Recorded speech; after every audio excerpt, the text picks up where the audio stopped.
All right, what's happening, everybody? Welcome back to another Pokemon Pocket live stream. We got a pretty exciting, fun one for all of you here today because this is the return of the packs. We're back to spending ridiculous amounts of money on the video game, which you guys all seem to really enjoy.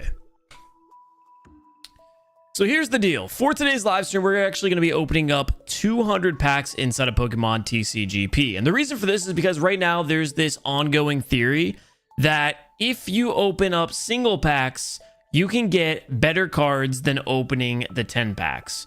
So hear me out. This isn't just tinfoil hat nonsense. There's like a full theory behind it. And the theory is every time you open up a single pack of the same type, so whether that be all of the Mythical Island packs or some of the genetic Apex packs, specifically like, you know, doing Pikachu, Mewtwo, or Charizard, every time you open up 5 single packs, you're guaranteed a 1-star or better card.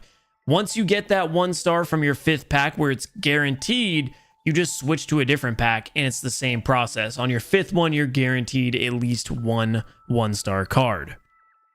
So every time you get a hit card, it essentially resets your 5, guaranteed card, and you just go to a different set. So we're going to be testing that theory here today. But as you guys know, we've done a lot of pack openings here on live stream. We've done a lot of pack openings on the channel. You're not always guaranteed a 1-star or better in a set of 10. There's actually been multiple sets of 10 that I've opened where I haven't received anything, let alone like no new cards, no 1-stars. I've gone multiple packs without even getting a single EX. So it is disproven that in the 10 packs, you're guaranteed something good after 5. So I've put this a little bit to the test, not focusing on it too hard. But I've just used my free packs, and it does seem like doing the single packs, then, you end up getting luckier. So like I said, we're going to be testing that theory here today. And starting off the night, we're going to go ahead and do 100 packs of 10 pulls. What's up, Mikolo? What's up, Ricochet? I have been spending a lot of money on the game. This is a fact. This is an undoubtable fact. Worth it, I hope. I really do hope. So with that being said, we're going to start off the day. Actually, hold up. With that being said, it doesn't matter which packs you open with the 10 pack strategy. It's just sort of open 10 packs and then you get what you get. But like I said, once we get into the single packs, then there's a little bit of a strategy to it where it's open 5 or open like 2, get your 1-star, then switch, open 1, get your 1-star, open 5, get your guaranteed, kind of that system. So we're going to be opening up 200 packs on live stream here today. It's currently midnight, which means we've got an hour until the pack reset time goes off. So we'll be doing 100 packs in the normal way that I normally do them here on live stream, which is by doing the 10 packs. And then at 1 o'clock, we'll be doing 100 packs all single at a time. And we'll see what's better. I've got a little chart on my phone that I wrote so we can tally up our hits. And of course, we're going to be starting off with the 10 packs. I'm wondering if there's like a duplicate screen here, so we could just have this twice. That's printer. That's pretty cool. I didn't know that was a feature.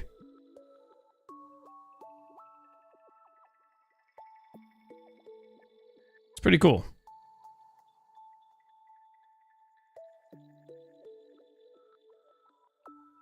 Anyway, let's get into it. So like I said, if you guys are just tuning in, we are currently going to be doing 100 packs the standard way that I normally would, by opening 10 at a time. And we're going to start off with the Mythical Island boosters. I think it might make me do my free. Yeah, it's going to make me do my free pulls first. The pack theory is that single packs, just, in dumber terms, the single packs give you better cards than the 10 packs. So we're really going to be putting that to the test today. With 100 packs as the sample size, which I feel like is going to be plenty to figure it out. Okay.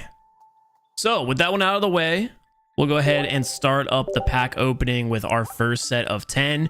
As far as cards that I actually want from this set, we're still hunting that 2-star Gyarados. So from Mythical Island, that's what I'm really looking to see.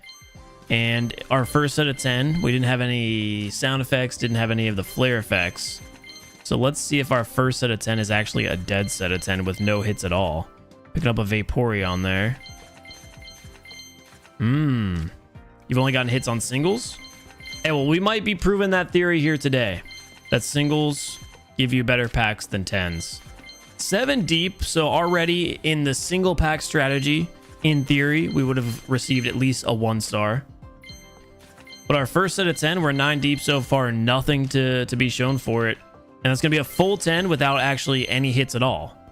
So not a strong start for the 10 packs. And like I said earlier, this happens a lot when doing the 10 packs. So I'm not even surprised. I've opened 4 10 packs, only got 1 gold star. Really? The single packs, I've gotten 22 gold. What? 22? 22 golds? Jesus. Nah, that is an insane statement I just read. Can't believe it.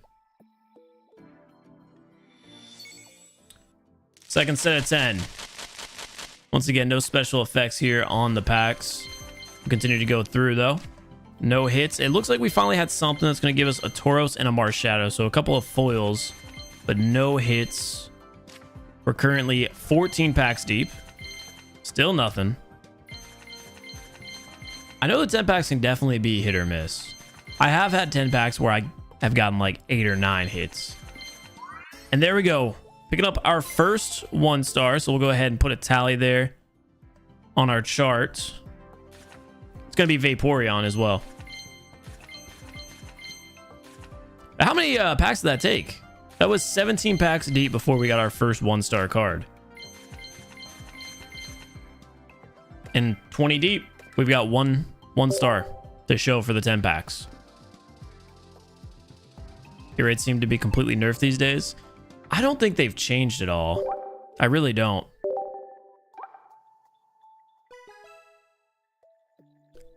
This has been a very, very dry set of 20 so far, though.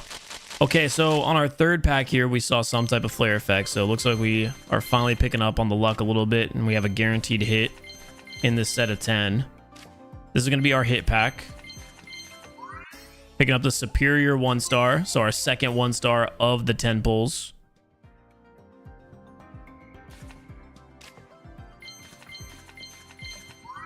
Aerodactyl EX. I don't want to count EXs in this theory, by the way. You know what? We're going to. Just to give us a little bit more knowledge behind this. So we're going to count the EXs here in this pack opening theory. That is the first one that we've gotten here in the 10 sets. Currently 26 deep. And still nothing great. Like I said, I'd really like to see a 1-2-star here today, at least from the 100 packs that we're opening from the Mythical Island set. And that would be the Gyarados, but so far 30 deep and we have nothing to show for it. I wouldn't say... Honestly, I wouldn't say this is like the normal 10-pack luck, but to be fair, there's not a norm. OMG, a Pokemon stream. Yes, sir. Yes, sir. What's the lucky pack theory? That single packs are better than 10 packs. I predict your first 5 singles will be a gold 3. A gold 3.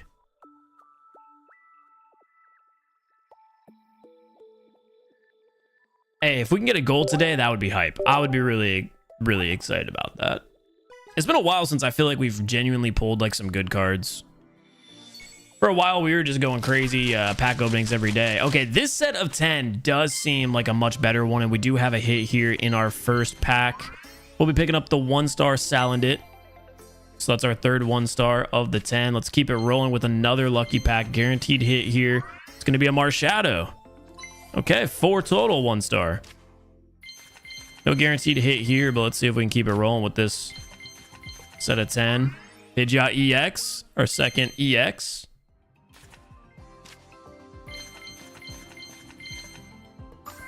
Oh, there's a hit in this one. Superior as the second card in the pack. Interesting. Let's see if that means there's going to be another hit here now. Just a Marshadow foil. Vaporeon there as well. Pack number 8 is going to be a dud. Oh, we've got some type of hit here.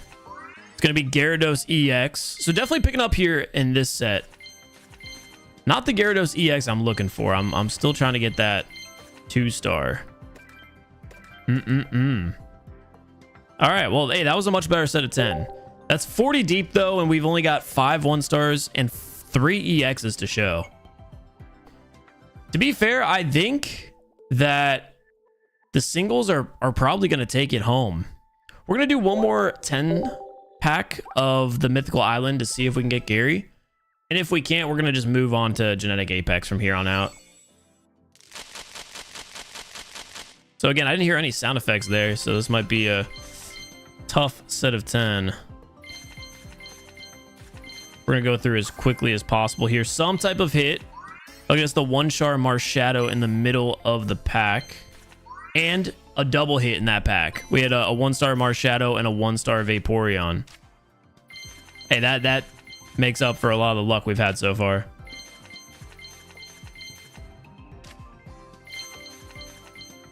Still hunting Gary. Pack number 7, nothing. Pack number 8, nothing. Number 9, another Marshadow 1-star. All right, we're starting to come back a little bit here as far as the consistency on the 1-stars. We're sitting at 8 total. I feel like we've pulled a lot of the Marshadow. We had a ridiculous amount of excess of that card.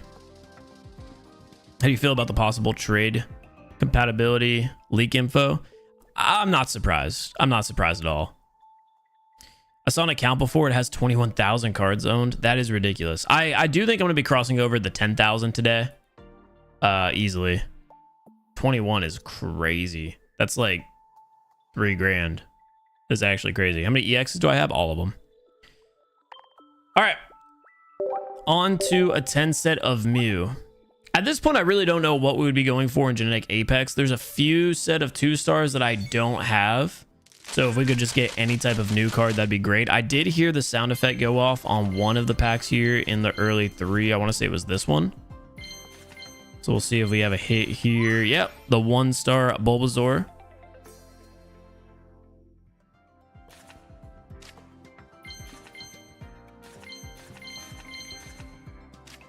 I'll give you my gold Mewtwo for $100 once trade comes out. I already have gold Mewtwo. GG's, go next.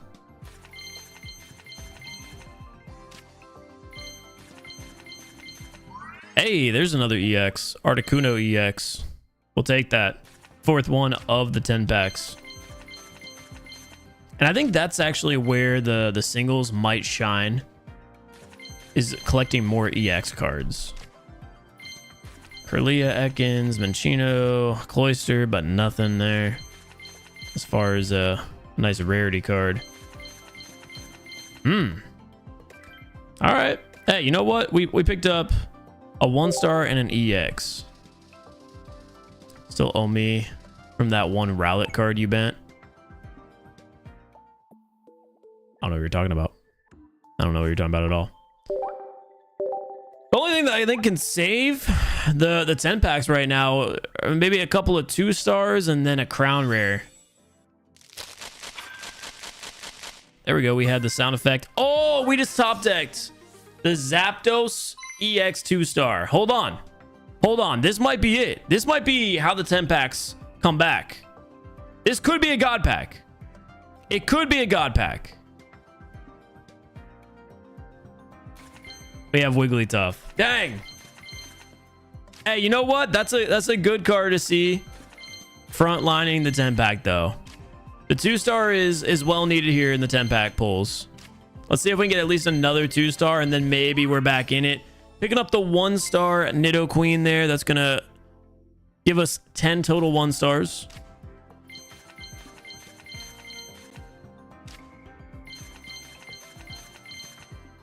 We're just gonna continue to run through this. You know who we are looking for actually is the 2-star Moltres. That is a card that I still don't have, the all art version. There's another 1-star Nidoqueen. And we're on our last pack here. Oh, we're going to cross over to level 50 today, too. Yeah, we are very close to 6,000 subs. Hey, you know what? Let's keep that luck rolling with the Charizard 10. Let's see if we can get one of the all art or full art Moltres. I've got the rainbow one. I want the other 2-star. Hey, we had some lucky pack there. Some type of hit. Oh, I'll take a gold card. I really would take a gold card. I'll take the 1-star Meowth as well. Pack number 4 here of the set. Oh my god, what? What? I'll take it. What did I'll take it. I'll take it. Okay, you know what? That is big for the 10 packs. Picking up the Mewtwo EX Crown Rare. Believe it or not, this is the 3rd one in my collection. That was in the 2nd slot of the pack. Hey, just like that, the luck for the 10 packs is up there. It is up. It's going to be tough for the singles to beat it. I think singles might have more consistency, but we just picked up a Crown Rare. There's no way we do that twice in one night, right? Right? Let's keep it rolling. The Crown Rare Mewtwo. Crazy. Yeah, Lily 100% called that. I can't lie. I can't lie. I feel like a lot of times we'll pick up our golds as soon as a viewer calls them out. The 1-star Meowth as well. I feel like the 10 packs definitely have been picking up. It did seem like it started off slow, but they've kind of been doing their thing here. That's a big one to get. That is a big one to get. So a couple of 1-stars and of course the Crown Rare. Can't beat that. Can't beat that. Yo, chat, can we talk about me maybe finding that Moltres? The 2-star Moltres? Anybody? I'll go back in. Just someone in the chat say it. Say I'll find it. Please. I need it. Do we get back-to-back golds? Because that'd be crazy. Slot 50 and I'll say it. Brother, all my money went towards Pokemon packs. Hey, you will find it. I like that. I like that. Thank you. Here we go. Let's see if we can keep the good luck rolling.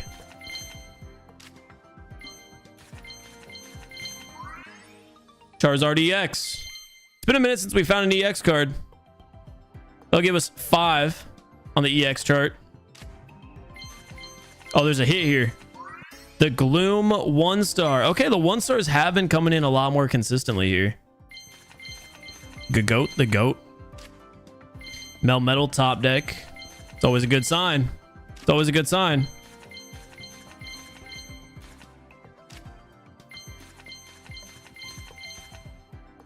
It's always a good sign. Just trust. What's the last card? The 1-star Gloom. All right, 15 1-stars. Yeah, this kind of started ramping up pretty quick. I think we might be nearly at 100. If not, that might have been 90. The key to good pulls is opening it from right to left, not left to right when you rip it. I agree completely. Top into the Mewtwo pack. How much gold did we start off the stream with? Like 1,000? We'll do right to left real fast. No sound effects there. Gardevoir top deck. Hey, that's a good omen. That's a good omen. No copium here, baby. No copium. Dude, we're still hunting that Gary though. I feel like we gotta go back into Mythical Island. We're gonna stay consistent here on the carousel. There's a hit here. Gonna end up being the Beedrill and the Ditto.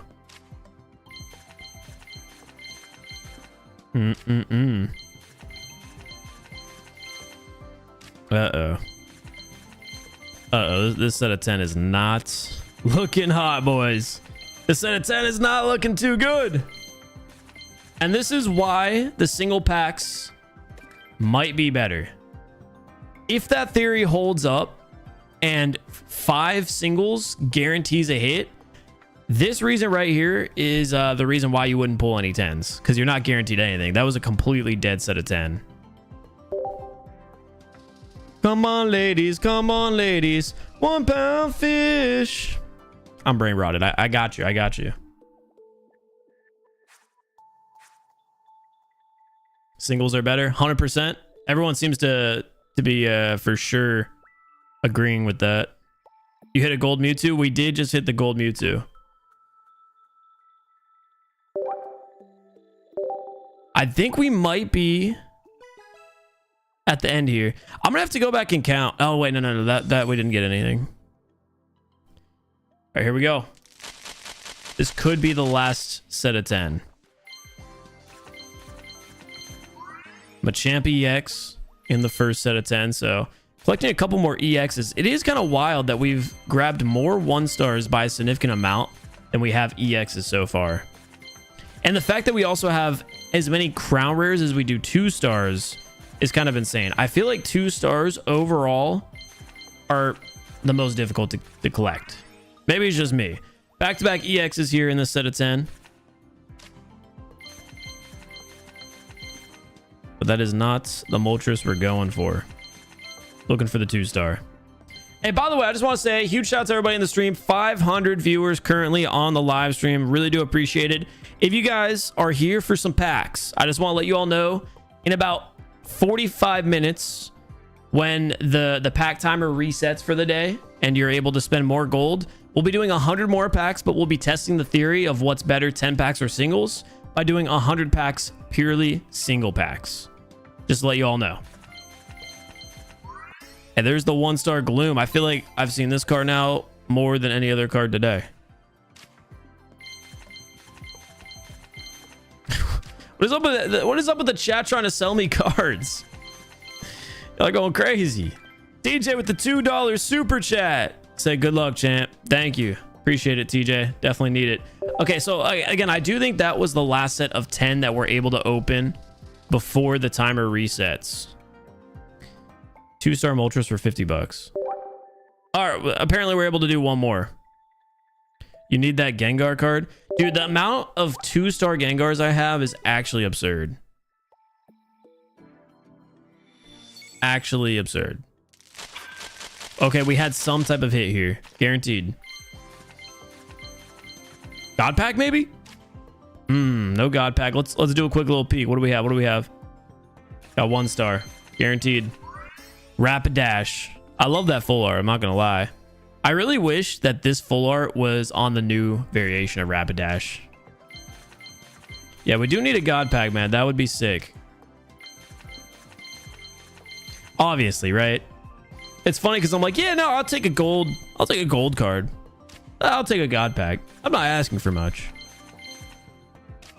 Every single time, too. Honestly, if we close out the rest of this 10 pack without a hit, which we're not going to do because the background changed, so we do have something guaranteed here. I was going to say I would be okay with it. Charmander 1-star. All right. Pack number 9. Nothing guaranteed. And pack number 10. Doesn't look like there's going to be any hits as well. Have you reached 10K cards yet? Not yet. We need 26. Wait, that's bad math. We need 16 more cards. That is going to be the amount of Pokegold that we're able to open or use now. So the total tally is going to be 18 1-stars, 1 2-star, 1 crown rare, and 7 EX. So that's what we're going to have to beat with the singles going into the next set of pulls. Which again, if you guys are here to watch some pack opening content, we're going to be opening up more packs in 45 minutes when the timer resets and we're able to do so. Until then, we're going to do a couple of games here. And we also just hit max level. What do you think they will do with the level cap higher later. Oh yeah, I'm sure they'll make the level cap higher later. There's no reason for them not to, right? Literally no reason.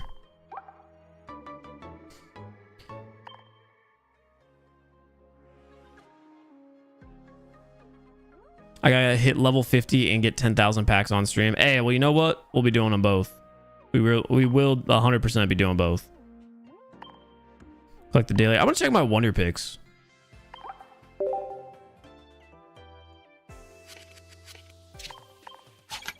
Nice. I was hoping to get a green card.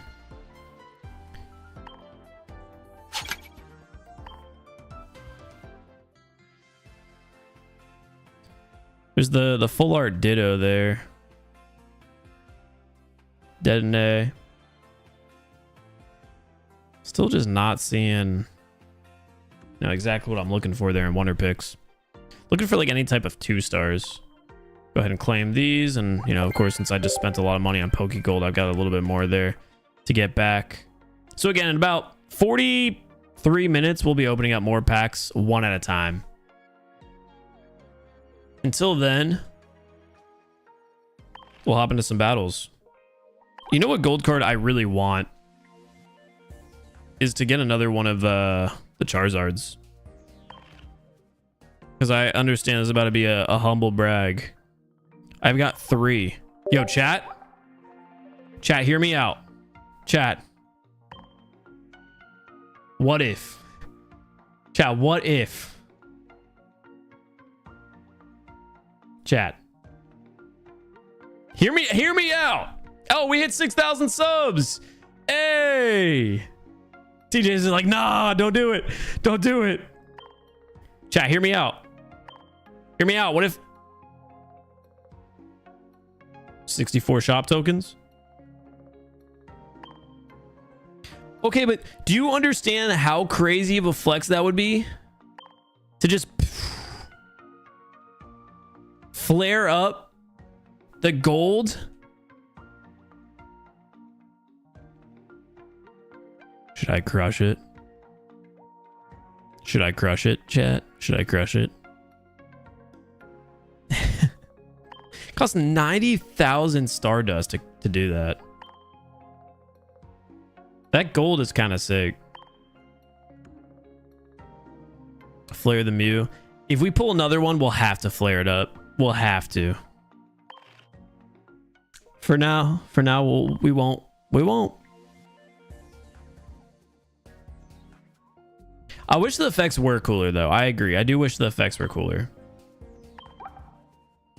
All right, what deck are we going to use here today? Oh, you know what? I did want to do gameplay on that Pidgeot EX deck yesterday, but we played on the PC client of the game, and I felt incredibly uncomfortable. So I'm back on mobile here today. We'll see if we can get some good games going. I'm kind of locked in. I do wish I had water, though. Full black set is 64 special tokens. I already have the full black set, though. That's the thing. So I really don't need anything else. We just started off the game here. We got, what, 2 Pidgeys, or 2 Pidgeotos and 1 Pidgey. We're going second into a grass deck here. Professor's Research ready to go. We don't have a choice other than to just lead with Pidgey. So that's exactly what we'll do.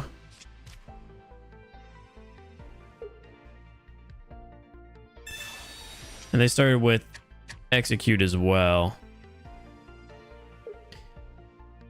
We need to find a Drud. We need to find a Drud quick.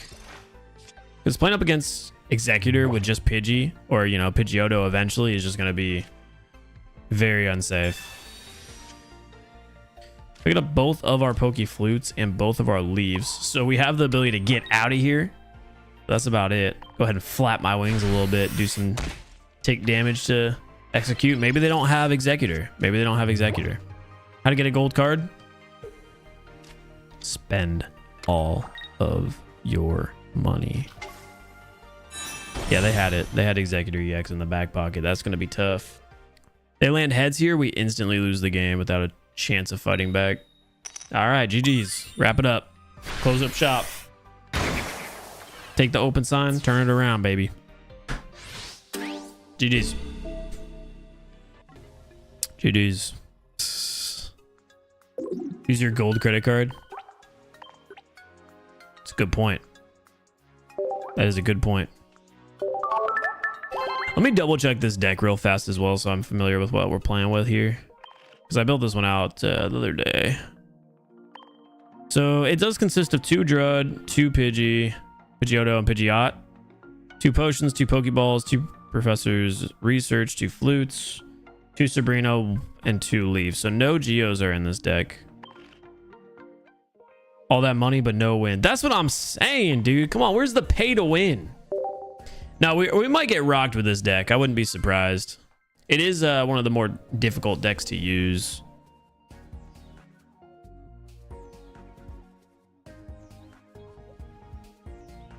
You buy packs on Afterpay? What is Afterpay?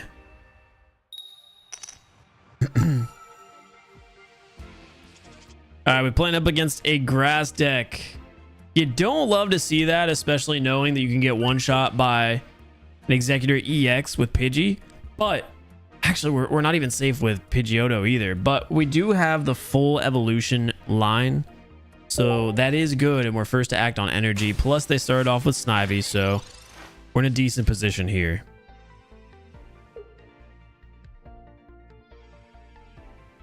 Especially if this Pokeball does find us a Drud.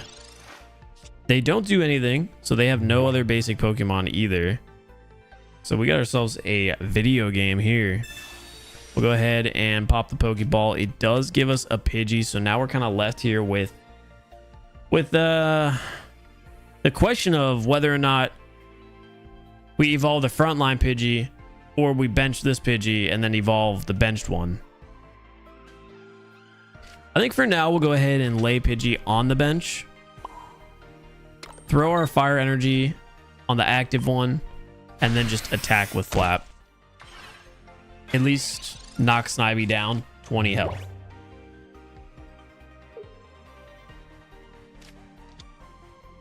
They ended up top decking the second Snivy. They do have Servine, so that does instantly tell us to evolve the bench Pidgeotto. Ooh. Now that we find Drud, though, we do find ourselves in an interesting situation. Because I could 2-hit and then eventually just kill with Pidgeotto in exchange for taking 50 damage. I don't mind that, considering them not being like super set up yet, because I just don't want to burn this energy. And I don't want to give them the point on Pidgey. So we're actually going to frontline and evolve.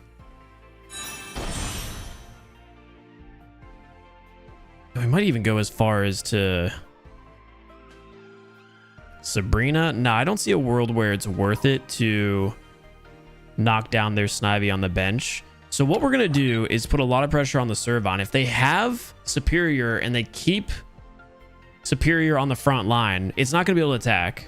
Oh, actually it will, because it's going to be able to, it'll hit us for 70. I do think this Sabrina is going to be the move we have to make here.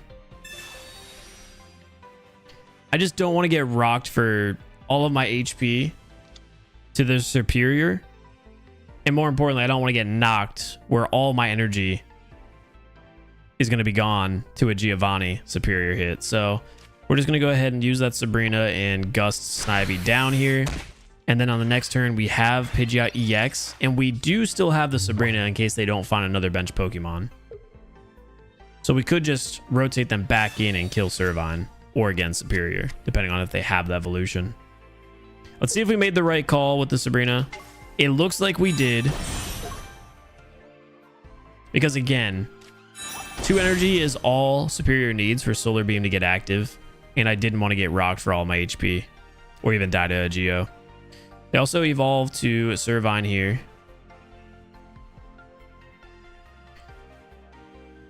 Depending on whether or not they throw this bench Pokemon down that they just collected, is going to determine whether or not I want to actually use this second Sabrina in my hand at the moment.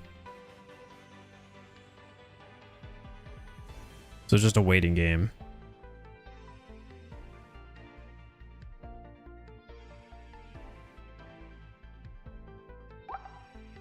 Yeah, that is a nice card, I'm not going to lie.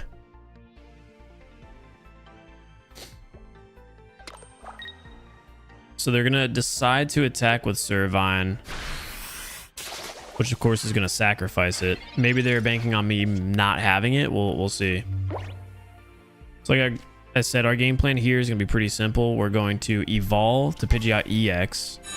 And because they didn't throw another Pokemon on the bench, we're actually going to rotate their Servine back out for the bench superior so we can guarantee that kill. Now, obviously, they could have another superior in their hand. But if they do, they're going to be forced to play it.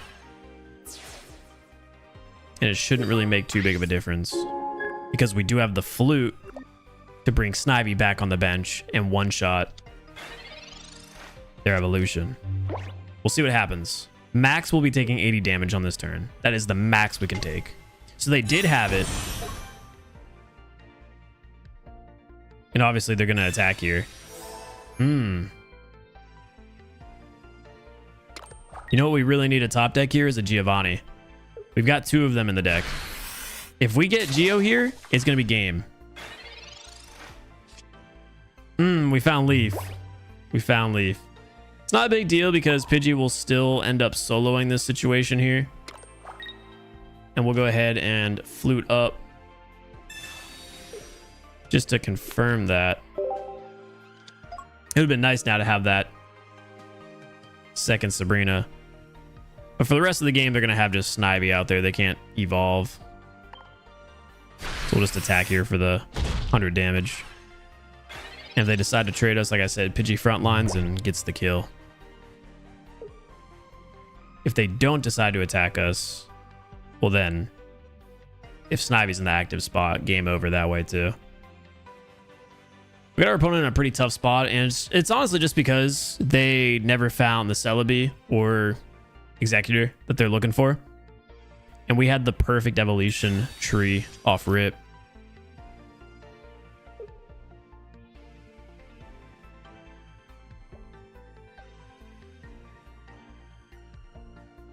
So we'll see what their next play is. They did pop the Professor's Research. Playing better today, bro? I am playing on my iPad again, so I'm back to being comfortable.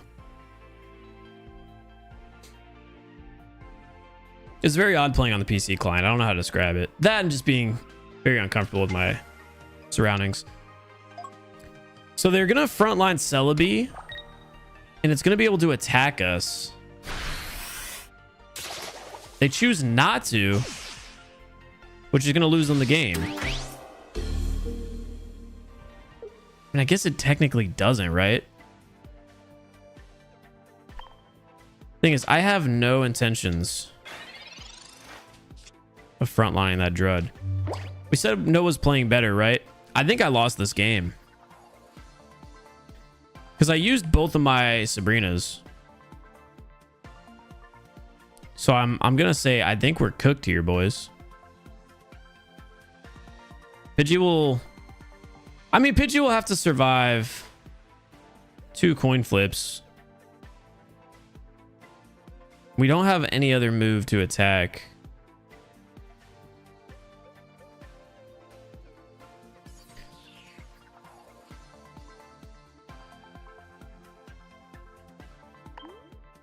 Man, it would have been really nice if we found that that Geo now, huh? All right, you know what? It's a 50-50. Not really. It's not a 50-50. We'll send it. Coin flip deck. Went from playing better to, yeah, no. I'm getting cooked. I'm not gonna lie. I did think that I had 2 points earlier. It wasn't until I saw that I only had 1 that I was like, uh-oh. Yeah, we're in trouble. They found the Celebi.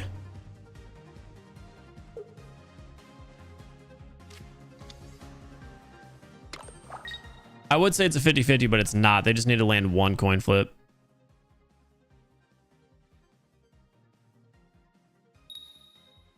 Ah, we're cooked. Obviously, we could have frontlined Drud in that situation, but Drud wasn't going to do anything. Ultimately, we had to deal with the Celebi. What was our way out? There's really no way out of that one.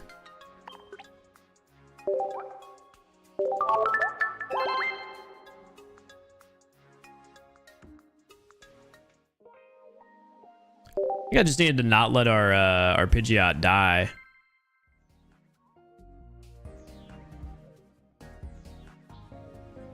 Actually, you know, I think the problem was almost using both Sabrinas early on. Again, this isn't a deck that is going to beat Celebi, and that's what we just played twice in a row.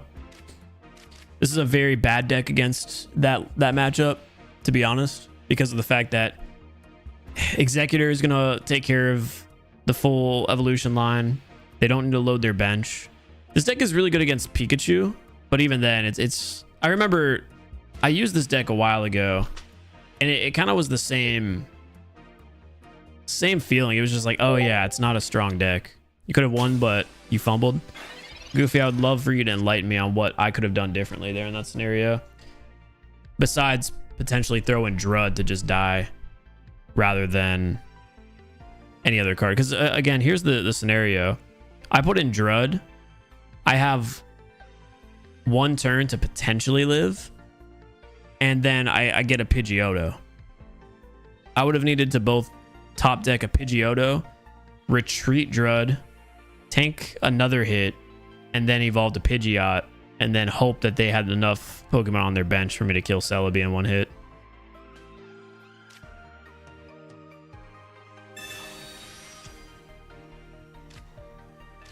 Okay, so you actually didn't have any valid feedback. Got it.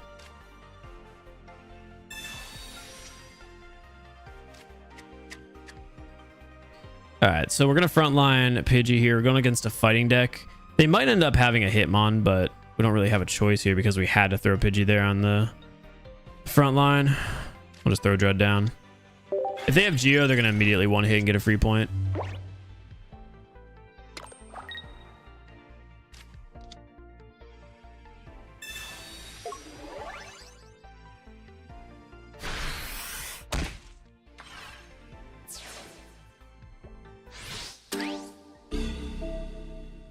That's a good start. We'd love to see that start. Watch them immediately. So we ended up finding the Pidgey again. Watch them immediately, though, have Aerodactyl. I don't want to drop this Pidgey on the bench in case they have Hitmonlee.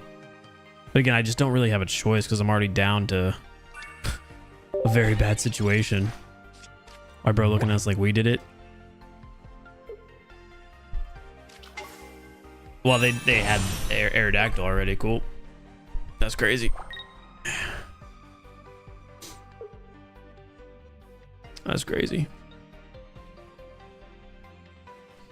I think if we lose 2 games in a row with this deck, I'm going to switch it. I already have gameplay with it, and I remember the games went relatively well. I just wanted to see if we could do updated gameplay, but ooh, it ain't looking too hot. It ain't looking too hot right now. We need to get Pidgeotto. Pidgeotto is the only thing that saves us here. And even then, I don't know how safe we actually are. What I'm gonna actually do here is potion twice, so we're not gonna be vulnerable to Aerodactyl one-hitting us. But I think this game's relatively cooked at the moment.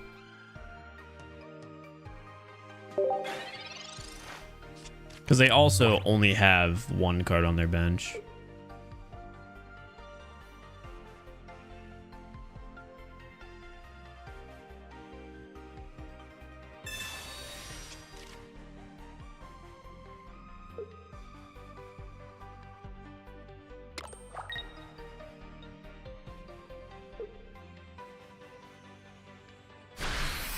How good is Aerodactyl deck? I'd say it's probably A tier. It's very pull dependent, like a lot of decks. I'm gonna find the second Pidgey out, which doesn't help us at all. And we are back to being weak here. I don't think there's any way that we can win this game. Our only hope, I suppose, would have been to have Drud fighting. And then again, we're still stuck in that situation with no evolutions. Because if Drud goes down here, which on the next turn he will, we can't evolve to Pidgey and the game's over. We're stuck, boys. We're stuck. That's 0 for 3 to start the day off. I might have to use a good deck. That is not how you like to start the day off at all.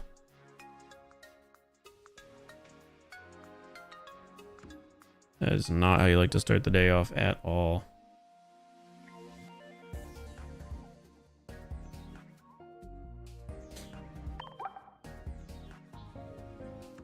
We might have to throw, if we lose this game, by the way, we're throwing in Melmetal.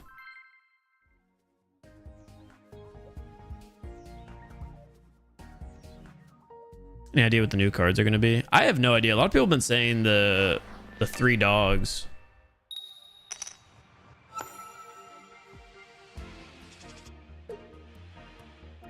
Okay, this is a start that we'd like to see. We are playing against fighting, so we're not going to put Pidgey on the bench yet, but a lead Drud with 2 of the 3 evolution line is nice. Best start we've had here with the deck so far. They start off with Cubone. We're still not going to throw Pidgey down in case we do see Hitmon pop up.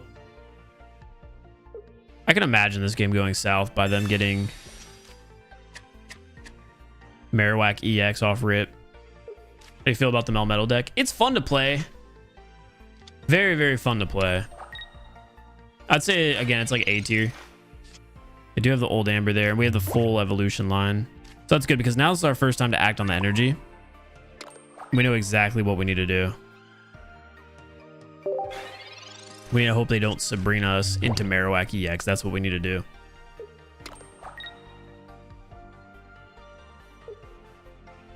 Aerodactyl, I'm assuming, is coming out if they're already laying energy down. We do have a Sabrina. Our game plan, though, is pretty simple from here on out. It's just going to be evolve, tag energy. They have near full bench. So on the next turn, we'll be able to start hitting pretty hard. Oh, they Pokeball. Let's see if they load up their bench even more. Just make our Pidgey even stronger. Or Pidgeot even stronger. They do. Marshadow comes out. We're going to be taking a big hit from Marshadow. See what the Pokeball gets us before we evolve. Another Drud.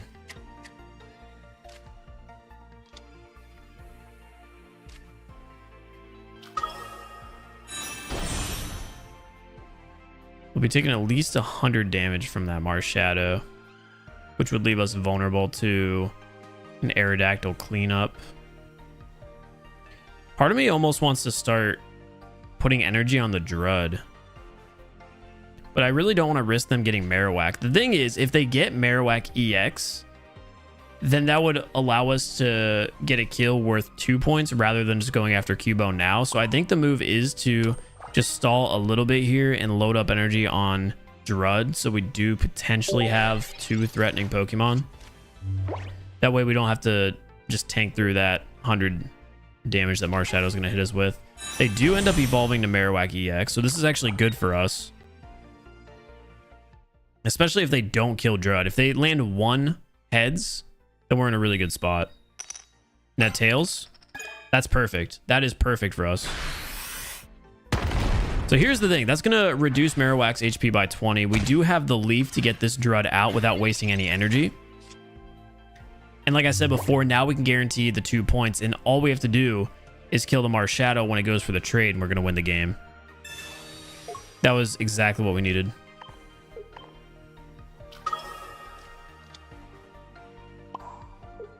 And they end up conceding. We were going to do 140 damage regardless.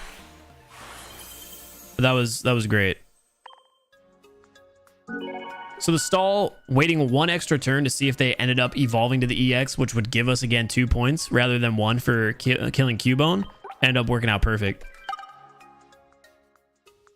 And we finally take a game with this deck. Yes. Yes. Dude. All right, chat, hold up. Let's get the confidence. Let's get rolling. A little win streak. Little win streak. Start it right now, finally.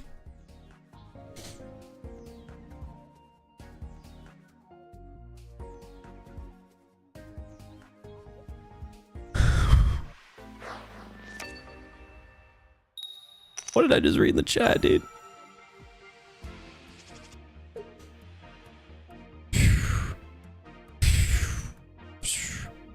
Record track for today. Oh, hey, why do we have to do that to me? Listen. I only record track on days where I'm not using. You know what? This deck's fine. You're right. We have most likely a Pikachu EX deck staring us. Just in case they have Zebstrika on the lead, I wanted to go ahead and keep Pidgey off the bench again.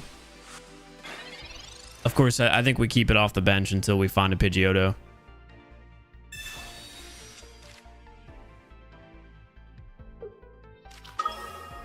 Yeah, they immediately have Pikachu EX and Zapdos EX. We are not in a good situation. The Pidgeotto does improve us a lot. It does put us in a weird position of not knowing where we're going to lay this energy, though. Because we are first to act on energy, and I do like the idea of Drud being active and ready to fight. But the thing is about a Pikachu EX deck is it is going to load up its bench in order to get Pikachu hitting as hard as it possibly can. So I think we have to just full lean into our Pidgeot EX and just try to stall as long as possible with Drud. If we end up finding a Professor's Research here, that could be very valuable.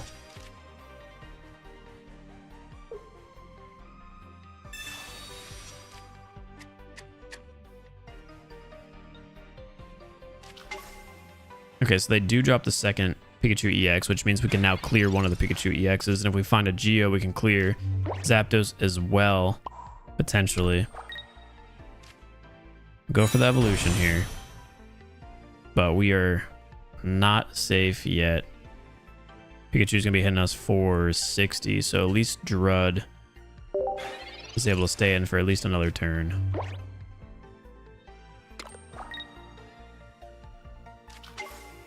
They drop Detonate as well.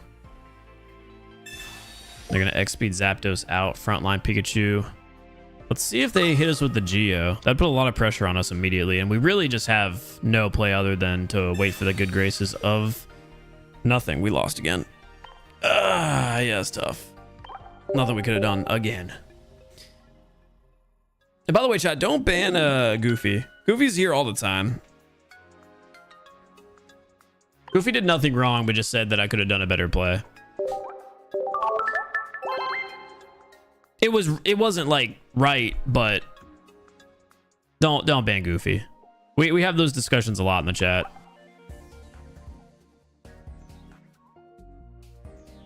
That is tragic. By the way, yeah, you guys are right. 15 minutes until we can open up more packs.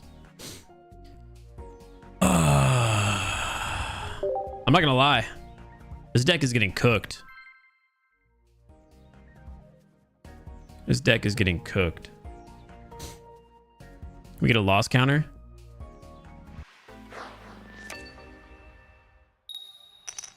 Don't make me go try hard. Don't make me go try hard. I think we're 1-4. Where are my cards at, chat? I've used this deck before. I've played these games before. And this deck was not this bad. We have had very tough starts. We're playing up against a water deck, most likely a Gyarados deck. What do you think? They have Greninja, Gyarados, maybe Chatot in the lead position. All we have is Drud to frontline and a Professor's Research to hopefully get something good. Articuno, Starmie maybe? Wait, Articuno, Blastoise. Interesting. I mean, they definitely have Starmie in this deck. If they turn one Misty Blizzard me, I think that's just a sign that I'm not meant to be here. Okay, they hit one. So we're in trouble, but we're not out of it. They also have a Pokeball. Who did they collect? Lay it down. Yep, Staryu. We do find a Pidgey. This Professor's Research needs to find us the entire line, and even so, we're going to be in a very difficult position. We do find a Pokeball. Hopefully it's another Drud. I can't win. I just cannot win. I've got to throw down both Pidgeys because one of them is going to need to stall while we potentially build up the other one. There's no universe where I can put this energy on Drud, because it'll be gone in 2 hits. Oh.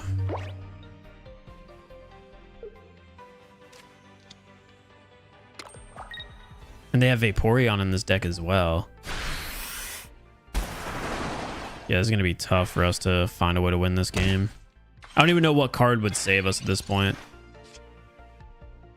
That's a nice one to see, especially if we can top deck the Pidgeot EX. But honestly, at this point, we're kind of just, you know, relying on the top decks. I can't Potion Dread because Dread will still die to Articuno's Blizzard, which they're going to hit us with regardless. Maybe a Sabrina here would be the play to potentially avoid Blizzard for one more turn. And then, of course, we're going to lay this second energy on Pidgeotto.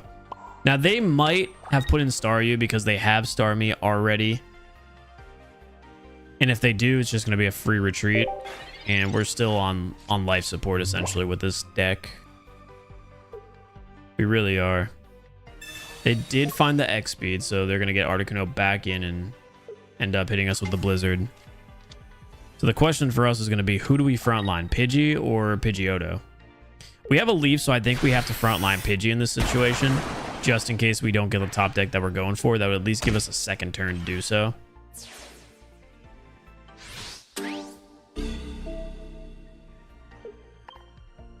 Let's hope we get a top deck. Let's hope we get a top deck. That doesn't help us at all. This energy all day goes on Pidgeotto. And unless they have a Sabrina, we still have a fighting chance for one more turn because all of their energy is loaded on to the active Articuno. We'll see what happens here. We have a 2 out of 9 chance of getting a card that improves us. And we have another Professor's Research there. Let's just hope no Sabrina comes out and ruins us. We're good to fight for one more turn. We'll have a fully healthy Pidgeot EX if we can top deck it here.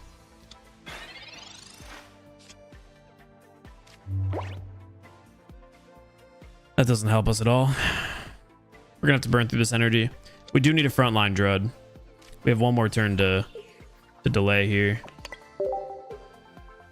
So the reason we're gonna burn through this energy is so we can save the Leaf for the next turn. I'm gonna lay this potion down too. At least once we get this Pidgeot going, we're able to just full sweep for 140 damage every time we attack. Again, no move here other than just end our turn and hope for the top deck we're looking for. We're about to get hit with another Articuno EX. Blizzard. Let's see if Starmie's coming out too. No Starmie. Not yet. All right, come on, man. We need to see it. We really need to see it. There it is. Now, problem, though, is Drud is only 20 HP. Now, with that being said, that shouldn't really play any effect into the rest of this game unless they have a Sabrina. So we stalled just long enough. We found the card we're looking for. We're going to have to throw this energy on Drud just in case there's some scenario where we're forced to attack with it. But the rest of our game is just going to kind of come down to Pidgeot EX hopefully sweeping here. We'll see who they decide to throw in because any Pokemon is going to get one hit. Now, the thing is with Vaporeon out, it really doesn't matter because they can just move their energy around the way they want it to. Let's just hope no Sabrina. No Sabrina here.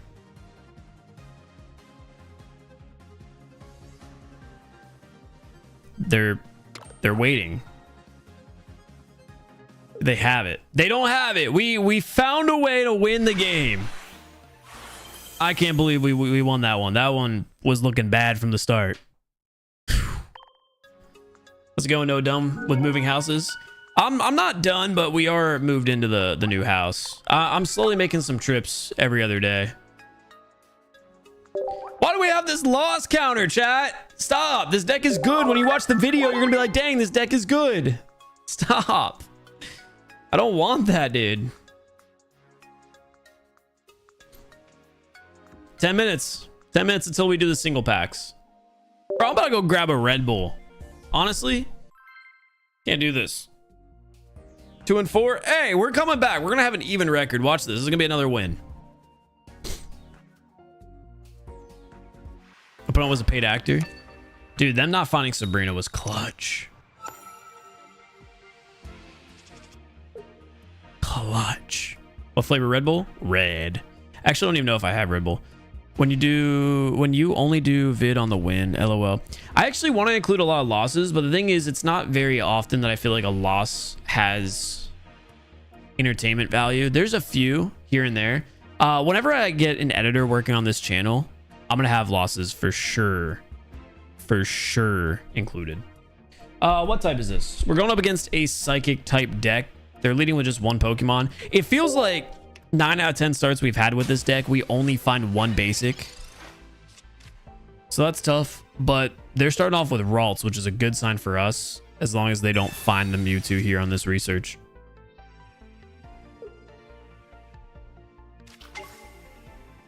Well, they found it.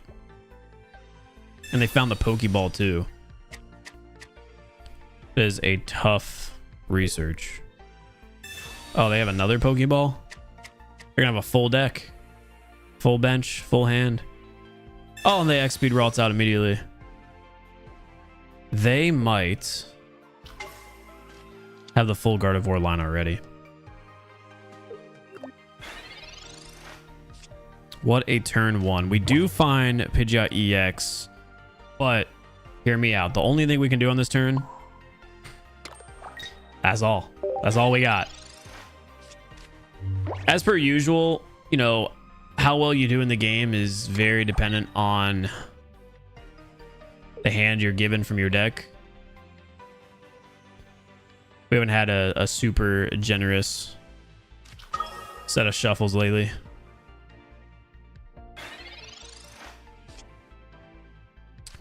That does help. That does help. We do need the first card though here. If we can find Pidgey, a Pokeball, or research that, you know, finds us either or, we're in a really good spot. The only problem here is we've got 2 energy invested into this Drud, and we can't attack the Mewtwo because the next energy is not going to be fire. So we're in a situation here. I don't really feel like taking this 50 damage hit, and I hate the fact that we're going to have to waste a Sabrina, but I just don't feel like I have any other option but to try to stall this Mewtwo a little bit longer. So we're gonna burn through our first Sabrina now. Again, we're on life support, so it doesn't really matter us using the Sabrina, because if Drud dies, the game's over. So we need to find Pidgey, we need to find another Drud, something fast, some other basic. I'll do it there for that turn. We'll just go ahead and stall a little bit longer. Hopefully Fire Energy is the next one we find, so at least this Drud has the capability of attacking. It'd be very unfortunate if we get bad luck here with the energy bank and it's just pure water. Let's see what's next. There's the Poke Flutes. We found another water. Just still nothing that helps us. And again, we can't attack, so all we got is just lay the energy down and wait to suffer. This is tough. We really need to find a research. We need more cards. They're gonna have Side Drive active potentially on this turn. Okay, we stay alive. Oh my god. This is the game if they have an X-Speed or Gardevoir. There is nothing I can do. This is a very tough start. Chad, at some point I gotta just assume it's not me playing bad, right? What do you do in this scenario?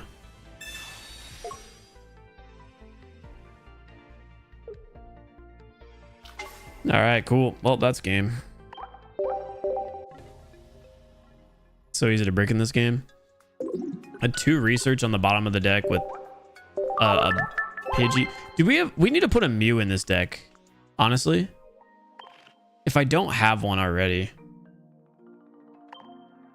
That's what this deck truly needs. I'm surprised I didn't put one in here. I think in the first iteration, I did have Mew, and I think that's what made this deck a lot stronger. So maybe rather than having 2 Leaf, we have 1 Leaf and 1 Mew. And again, I don't think we need 2 potions. So I think we have to put in Mew.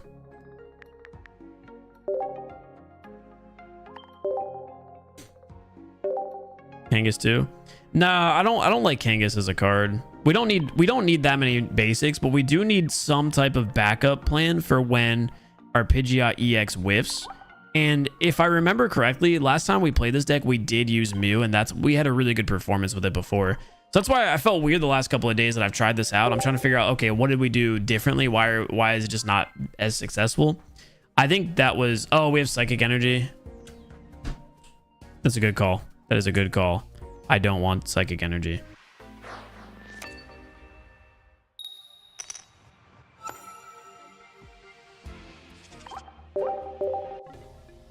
Did I actually have a good hand there? Let's use the Poke Flute. It brings a card back from your opponent's discard pile onto their bench, which allows Pidgeot EX to hit for even more damage.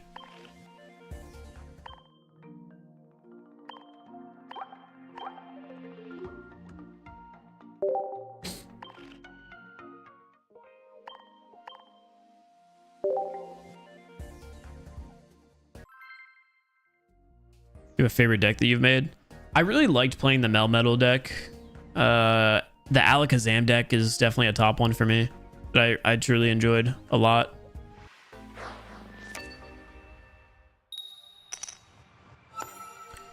Speaking of which,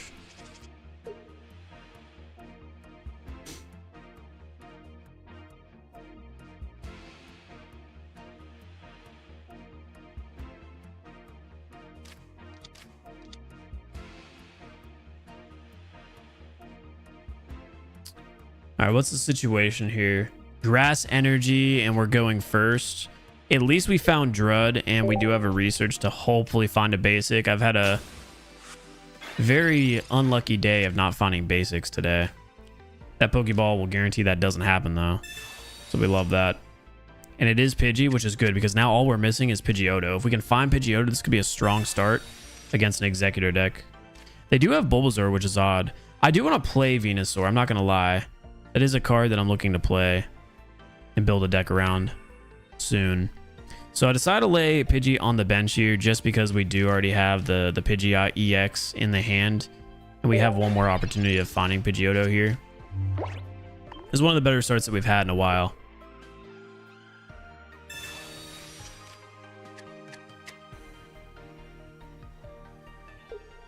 Yeah, y'all are trolling in the chat. Let's see if they have a Celebi too. I was kind of thinking about doing a Venusaur in a Celebi deck, but like earlier I was thinking, you know what? It would probably be really good to rock it with Executor EX because of the fact that Executor, again, only costs 1 energy, is just super tanky. So we'll see. We'll see. We do brick there and find the leaf, but we're not going to change our game plan away at all. We're just going to lay the energy down on Pidgey. Now, on the next turn, if we don't find Pidgeotto, we're going to put energy on Drud. Because of the fact that I don't see a fire energy yet, I don't mind the fact that we placed it on Pidgey. And getting Drud as our attacking Pokemon is not something that we want to ever do. We did find another water energy. But again, we don't have any other option at the moment for a play. So we will lay down this Pidgey to protect us from a Sabrina and losing that energy on the other one. And end our turn once again.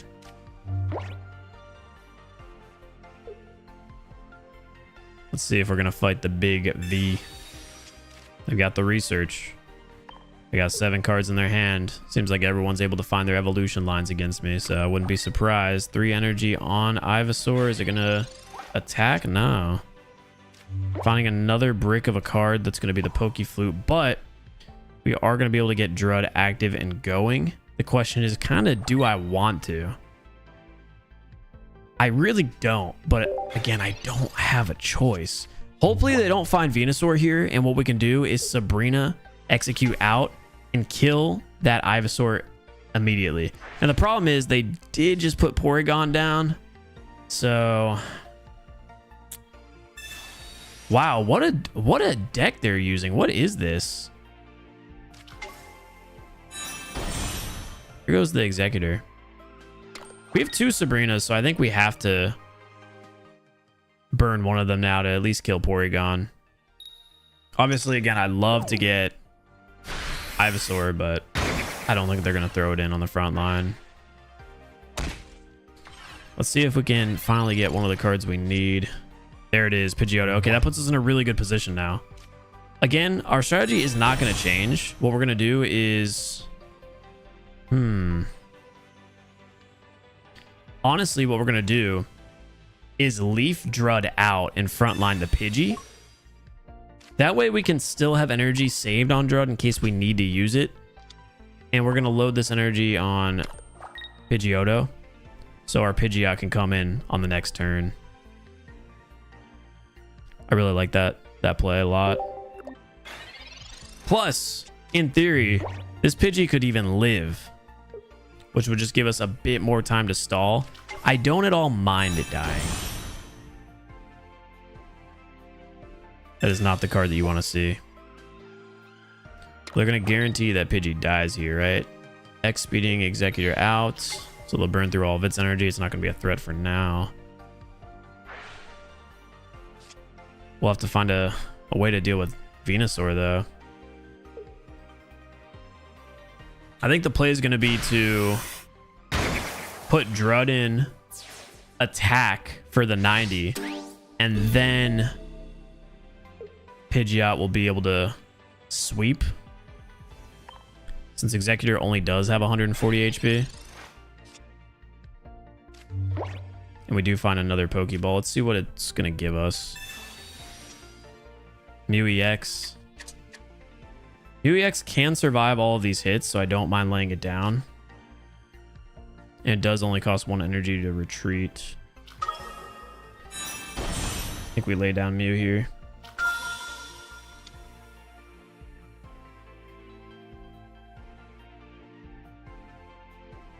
They're going to use Giant Bloom, right? There's no way they don't. I don't see a world where we waste that potion on Drud. So like I said, we're going to lay that fire energy down so we can use Dragon Claw and hit for 90. Once they hit us with Giant Bloom, they're going to heal 30 but take 20 passive damage from Rough Skin.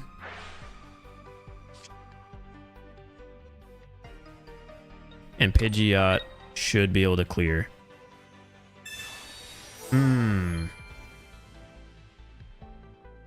Of course, unless Erica comes out. Yeah, Erica is tough. Pidgeot can still live here.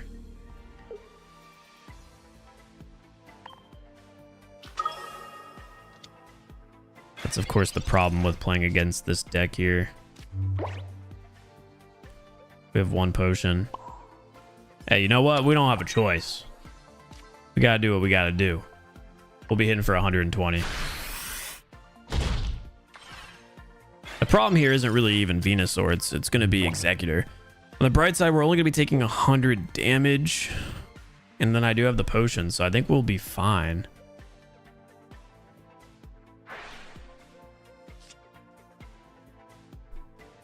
Let's see if they have another Erica. I don't think it should matter, though. We'd still be hitting for 120, so the Erica wouldn't matter. We just don't want this Executor to get healed.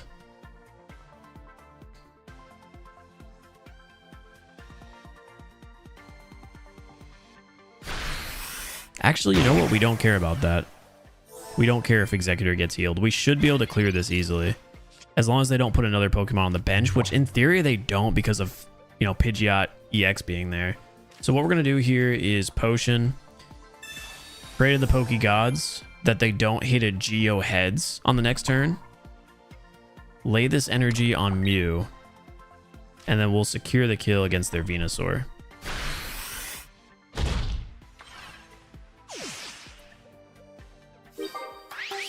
So I'll grab us our 2 points And now, like I said, we just need to hope they don't hit the Venusaur, or we need to hope they don't hit the Giovanni heads kill shot.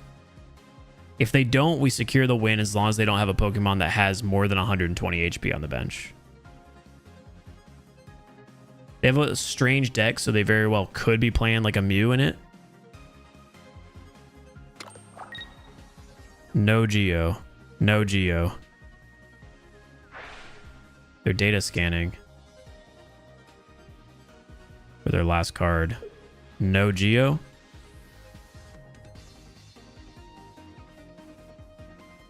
They're looking for a way out of it. All right, we should just have one there. Ended up missing on the tail flip.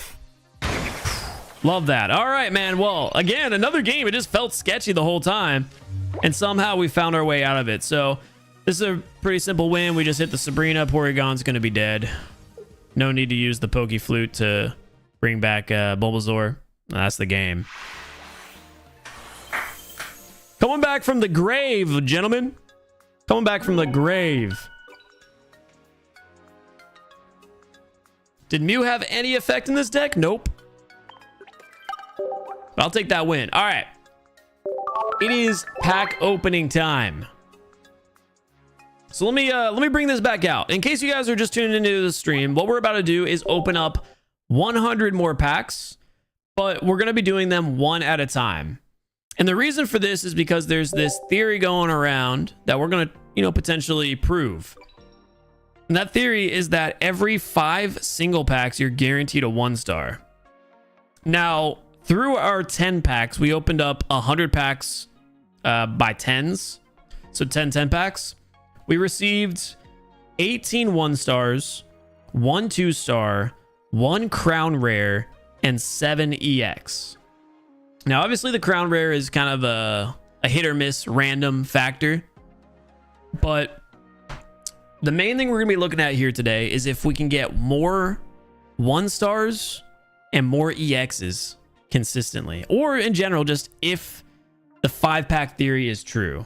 And we're going to start off by doing 5 single packs of the Mythical Island set.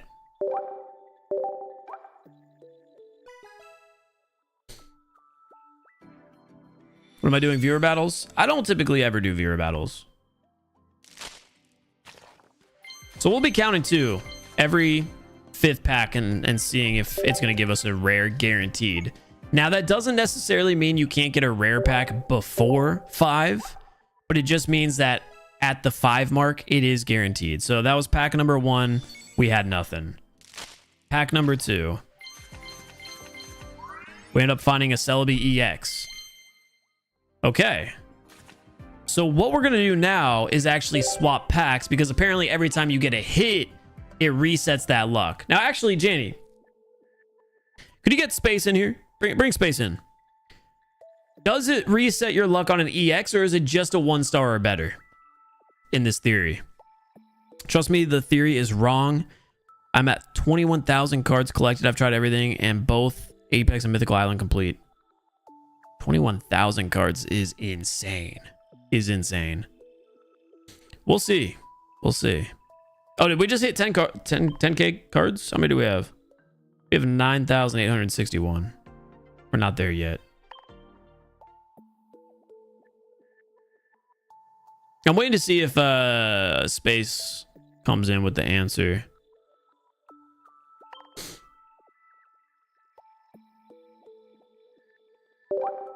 I think we'll test it out to see if an EX does reset that hypothetical 5 packs.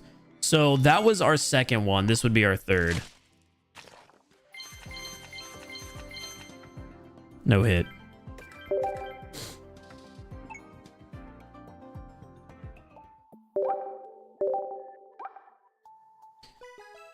Pack number 4.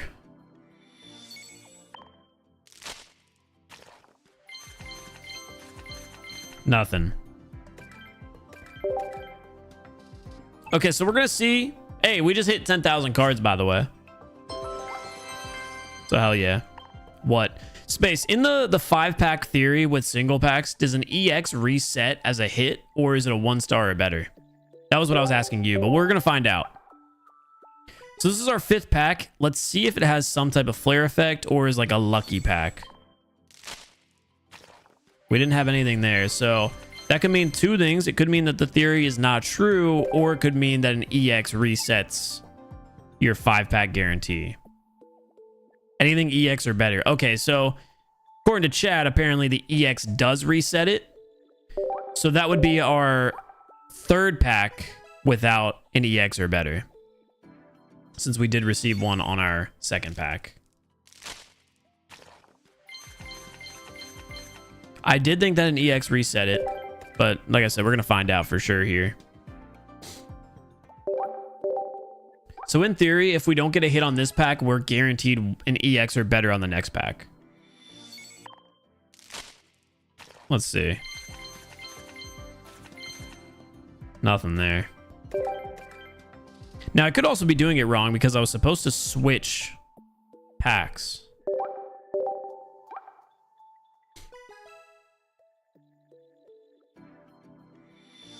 So this one should be the guarantee. We'll check. Yeah, nothing there.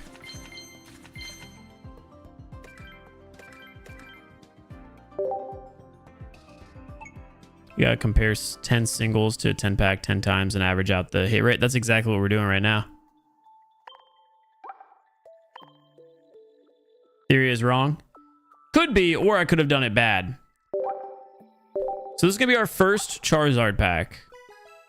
Again, apparently after you get a hit, you have to switch packs.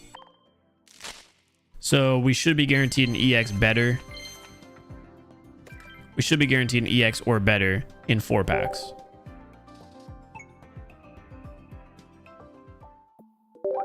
No, it's just wrong. It could be. It could be. Regardless of that, we're going to see if it is like a dramatic difference to do singles rather than 10s. Nothing there.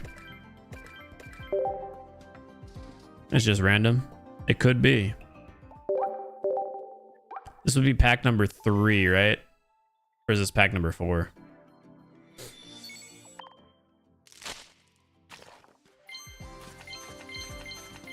Nothing there.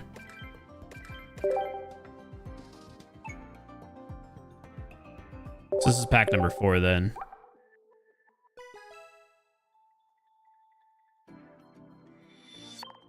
So if we don't get a hit in this pack, then we're supposedly guaranteed in the next pack. We do end up finding our first 1-star of the singles with the 1-star Meowth on top. Tell me it's a God pack. That would have been crazy.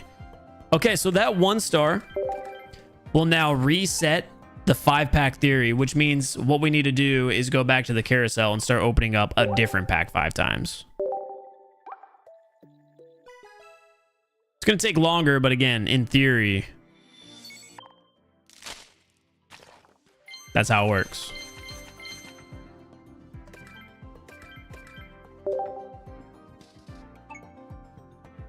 That's pack number 1. Your only God pack was meh. Hey, watch this God pack. That's pack number 2. What constitutes as a God pack? Every card being 1-star or better.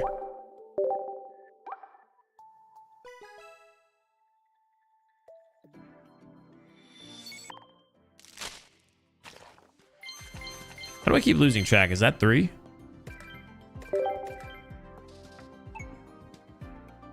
Keep reading chat and then forgetting.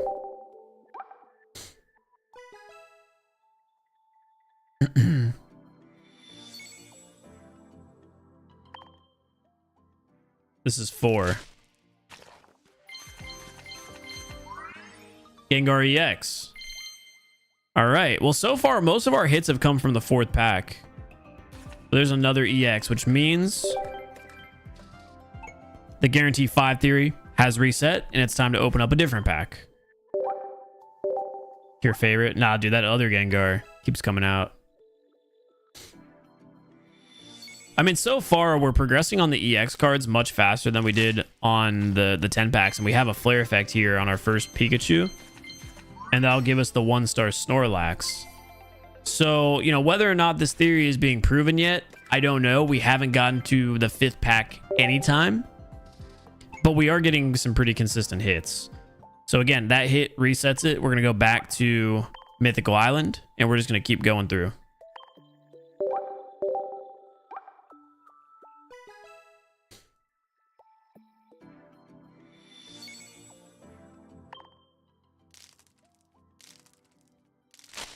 I didn't even mean to edge it there.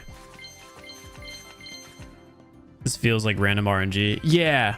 Now the thing is, I'm only going to confirm that this is like real if the packs are significantly better. If they're like somewhat comparable, then I'll be like, whatever. There's a hit here. The 2-star Pidgeot EX. So right now we are pacing way better. Oh my god, there's a double hit pack. We are pacing way better than the 10 packs.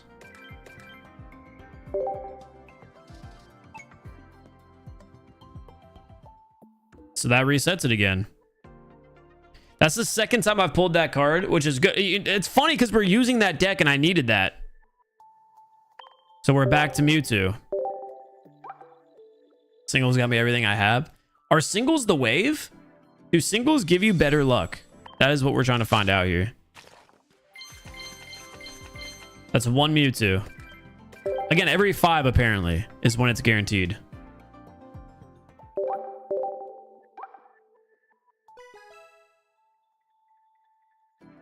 Dude, if we can pull a couple of 2-stars, I'll be like, yeah, it makes sense. We have a lucky pack here. The Dragonite 1-star. Dude, we are pacing ahead. That's 4 1-stars, 2 AXs, and 1 2-star already. So now we just swap back to Pikachu. What do we think, chat? What do we think? Are we believers yet or no? I want to go 5 packs without a hit before I become a believer. Seems like singles are the wave. They could be. Second Pikachu pack. Having a pretty good run, I'll admit it. Yeah, we are running good right now. There's a hit here. There's an EX. Zapdos EX. We're running real well here with the singles. Oh my god, the 2-star Arcanine EX. We already have more 2-stars from the singles than we did in the 10. That is crazy. The run is good right now. The run is good. Okay, on to Charizard. I will 100% be a believer, by the way, if we end up finding the full art Moltres, the non-rainbow, the other 2-star. I'll be a believer. I'll be a believer then. Oh my god. The 3-star immersive Charizard EX. The single packs are killing it right now. I can't lie. They're going crazy. We didn't see a single 3-star in the 10 packs. Chat. Chat. This is all streamer luck? Hey, where was my streamer luck with the 10 packs? It's scripted? Is it scripted or are we proving the theory right? 3-star Charizard EX. All right, keep it moving. Keep it moving. Back to Mythical Island.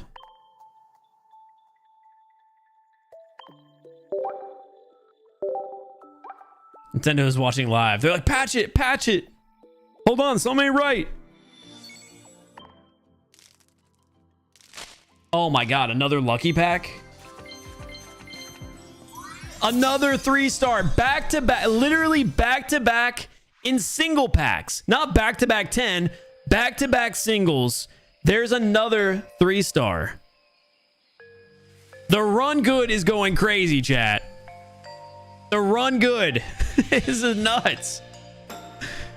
This is nuts. Oh my God. Okay. I'm not quite ready to say it is 100%, but the luck does feel a lot better. I've had run goods in 10 packs though, so maybe we'll have a couple of dead fives. But so far, we have not gone a single set of 5 singles without getting a hit. So we're back here to the Charizard. We have a guaranteed hit. We have a guaranteed hit in this. Meowth 1-star. Wow. Next set.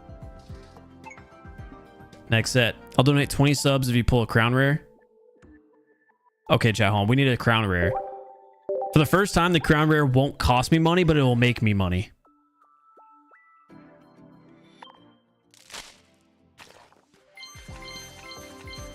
Finally, a dead pack. Finally, a dead pack. Okay, that's 1. The key here is to go 5 packs without a hit.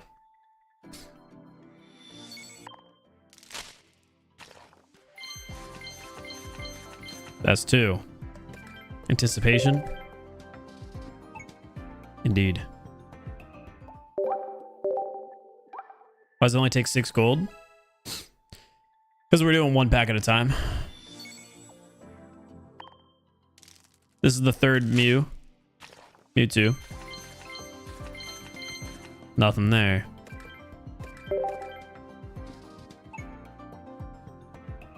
If we don't reach 5 this whole 100, I'm calling streamer luck. This is our 4th pack. Let's see if we can go 5 without a hit. In theory, if we don't get a hit here, it's guaranteed on the next pack. Okay. Let's see.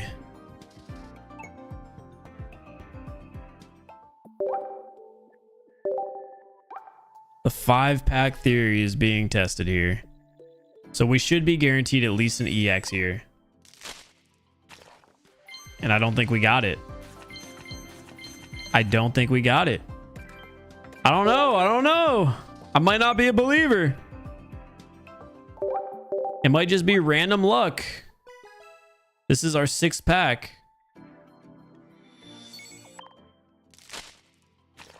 And there's nothing there. All colorless, by the way. That was odd. 1 Venusaur. Make it a 6-pack theory. We'll go to the next set. I think that right there just disproves it, though. It does disprove it. We're still going to see what had better cards. I'm seeing way more flares on the singles, though. EV 1-star. That was guaranteed.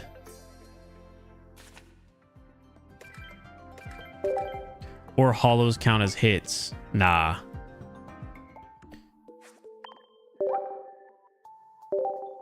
The 8-pack theory. We're just going up now, huh?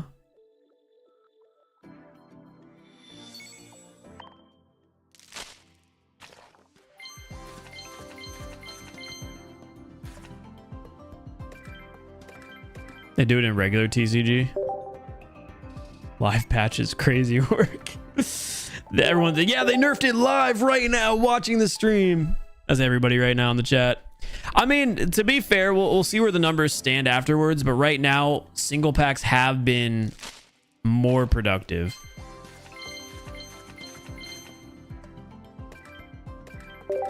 Was that our 3rd Charizard pack? So there should be 4.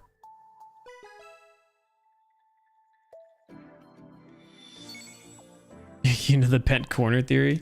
Yes. Okay, well, there we are. Guaranteed hit. Top decking the Meowth 1-star. God pack! No, we still have a hit, though, right? Nah. So the lucky pack guaranteed us another 1-star. And on to the next. Come on, purple balls. Hey, whoa. Let's not talk about the purple balls. Hey, you know what? We haven't gone to Mythical Island in a minute. Get Nancy, bro. Open a 10-pack. Nope. We're doing all 100. Single. 1 at a time. Get your dopamine fix in now. Start drooling. No hit.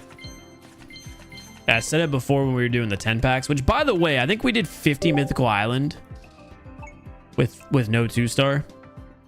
We're looking for the big full art Gary. We want Gyarados. This is our second Mythical Island. I mean, that's Gary. That's just not the Gyarados I was going for. But we'll check it off. Our 4th EX.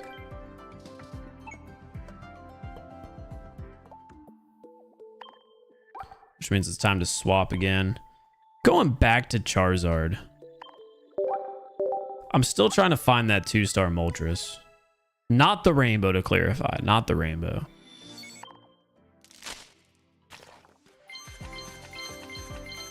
Pinchurchant. It's your #1 deck at the moment. I really don't have one because I play with different ones constantly. You have 2-star Gyarados? Alright, flex on me, Sebastian. Whatever. I get it. I suck. Can't find good cards. I'm bad at the game. What more do you want from me?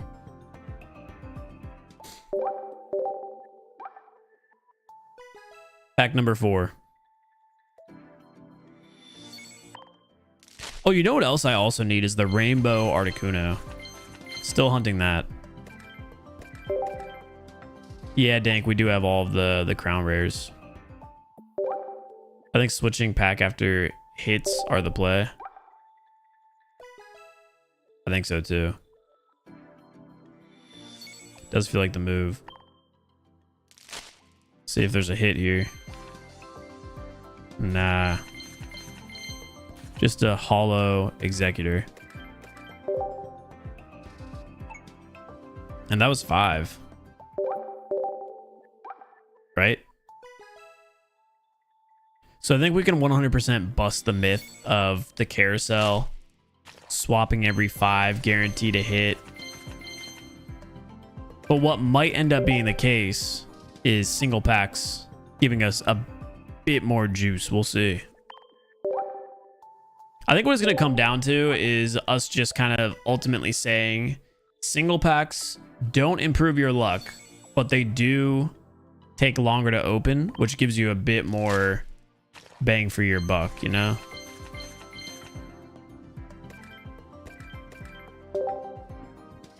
That's pack number 1, though.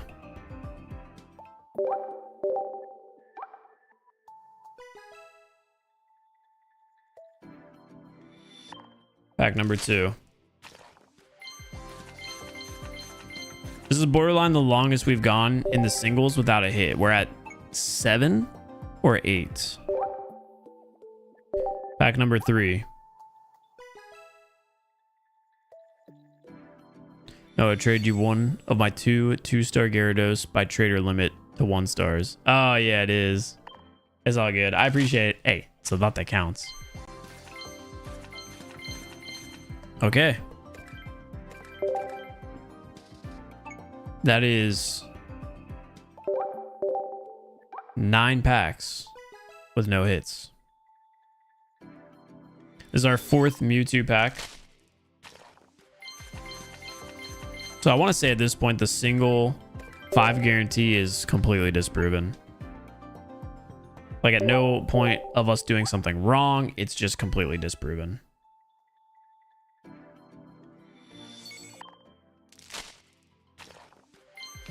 And no hit there as well.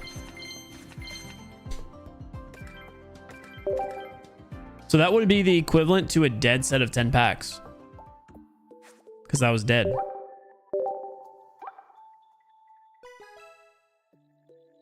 What a 10 pack theory?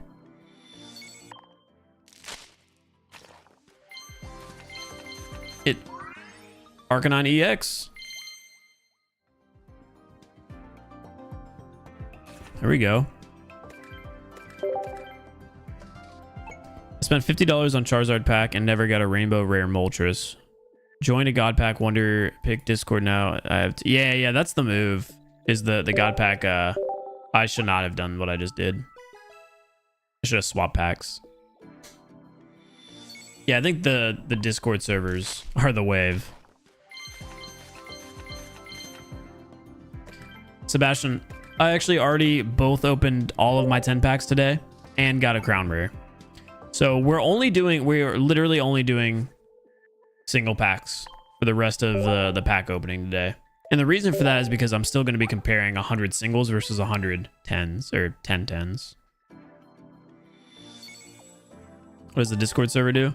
You can join a Discord server where you can add bot accounts or like macro accounts that keep re-rolling until they get a god pack. And once they get a god pack, then they add people as a friend, so it guarantees their wonder pick is the god pack. Hey, 1-star Gloom. Saw that card a lot today.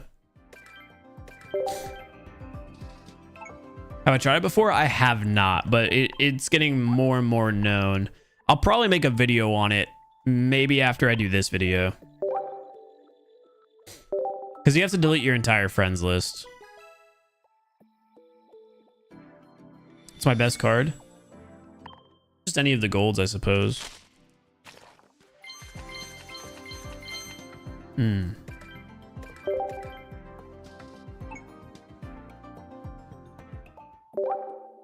I don't know how many packs deep we are. I want to say we're at least halfway done. And to be honest, it's starting to look very similar as far as what we've received in our packs. It's going to be close between the 10s and the singles. Unless we find a crown rare or a couple more 2-stars or something to like really blow the 10 packs out of the water. But even with that being said, it does seem very, very comparable. One's a dead set of 3. I have like 2 friends and it still works. Gotcha. Yeah, definitely having friends though will decrease your odds of seeing the wonder pick, but it's not, I guess, a necessity, right? I would love to see a god pack. We haven't seen a god pack in what, like 8,000 cards? It's been a while. Oh, you could just ask your friends to turn off pack sharing. I guess that's a good point. See if there's a hit here. There is. Executor. 1-star. What are the cards you're missing? Oh, just a few 2-stars. Not many. How many god packs have I had? Just 1.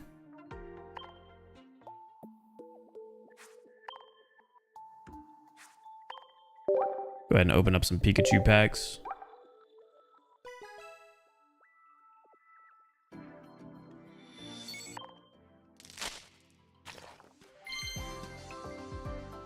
I didn't realize like how sick that art is on the Gyarados.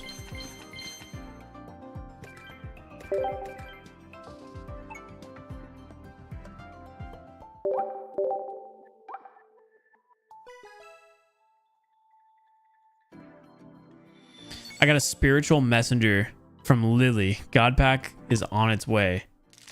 Come on. Yo, Lily! Hey! Summon the god pack. Summon the god pack. Is that 3 Pikachu packs? I feel like every 5 we continue to rotate. There's a hit here. Got 1-star. Lieutenant Surge. It's the 2-star full art. That is the second one now that I've pulled. So we have our Lieutenant Surge complete. Dude, that's sick. I really love this full art. Any of the full art trainers are sick. So a lot of them I only have 1 copy of. Happy to finally get the second one there, Surge. That's big. And it's not a god pack, but it's big. Lieutenant Surge.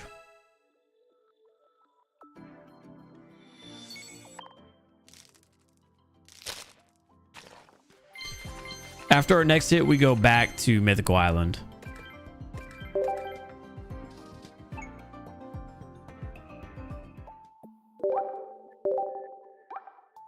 I we're about 200 Pokegold away from our limit, by the way.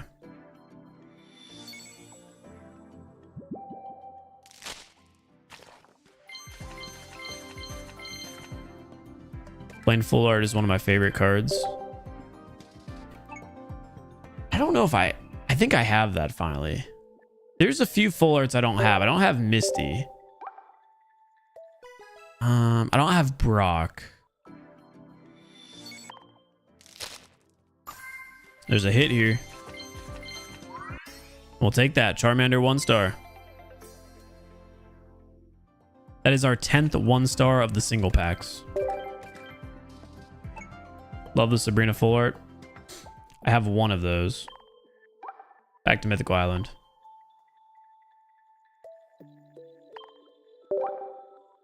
I do need a second Sabrina and a second Geo. Those, of course, are like very common.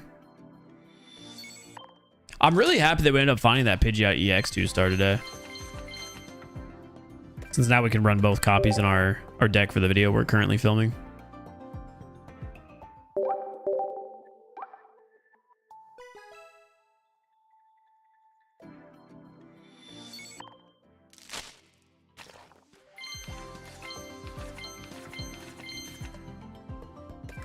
You play Pokemon Unite? I don't. I've played it before, but I don't actively play it. I honestly should go back and see how it is and how it's changed, because I played it a lot in the beginning. I used to do some brand deals with them when they first released. I had like a sponsorship that I was doing a certain amount of hours streaming their game, and I loved it. Like, don't get me wrong, I loved it. I wasn't just doing it for the money. It was a really fun game. It's like such a basic MOBA.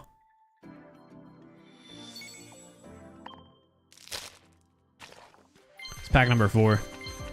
Dude, if we got a God Pack in Mythical Island, I would be so excited.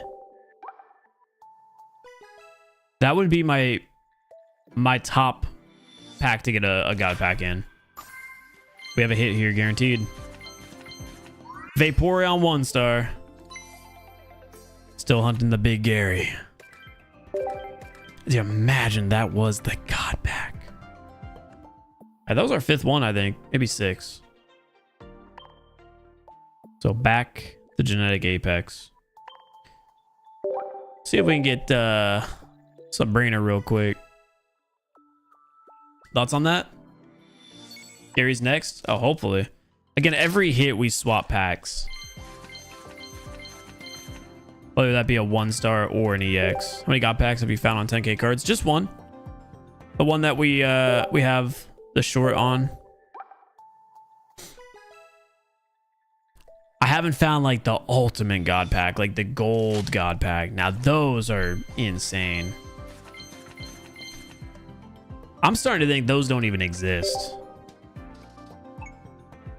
No joke. Mythical Island missing 6 2-stars, and that's it. The 2-star, yeah, the 2-star leaf is sick. I like it a lot. Every hit, you should keep pulling that pack, the slot machine theory. Then you just don't get any new cards and you cry. Never pulled a God Pack before. Yeah, I mean, it is insanely rare. Best strategy is looking for bent corners. It's awesome. It straight up does not work. But it's sick, though. Wait, we had a backwards pack. I should have opened it. Should have opened it. See, we would have been guaranteed a hit on the backwards pack. Trust. I think we have one more here of Mewtwo before we swap. Someone found a rainbow card. Oh, no. Tragic. Here, I'll pull one right now for you so you can experience it. We need to pick the Articuno rainbow up. So let me go ahead and open up the Pikachu packs and then get it real quick, and then you can be hyped with me. All right? Sounds good? Sounds like a plan? Sounds like a plan. Bro, save these for 2 weeks from now. The new packs? I'll just waste more money. It's okay. We'll just waste a little bit more money. I know my chat's got me, right? Y'all are gonna help me out? My chat's got me. It's fine. I'm really excited. Pack number 3. Let's get that rainbow real quick for my man Badger. Ah, Badger, take your luck back, brother. I don't want it. What does a bent pack look like? Ah, I really don't want to go through and try to find one. It's like you just do this and sometimes they're like bent a little bit to the side.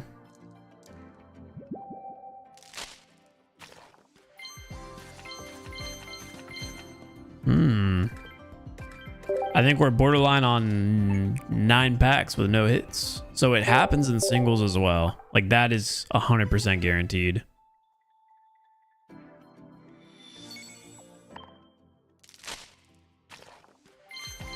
And this was our 10th pack with no hits. Badger, take it back. Why do you keep doing this? I'll forgive you, Badger, if I get the rainbow. For this one, I don't need a rainbow, though. I need the 2-star Moltres.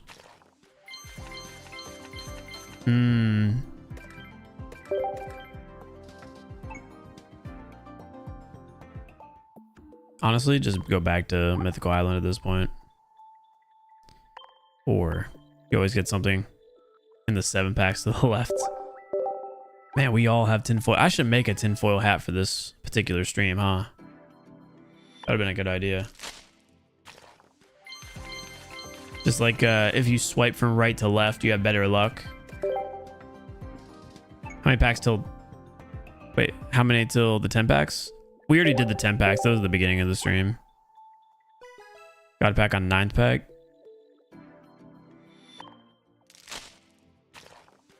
We've front lined a bunch of cards, like 2 stars, 1 stars. But no God packs. It's been a while. Like, it has been a while since we've seen one.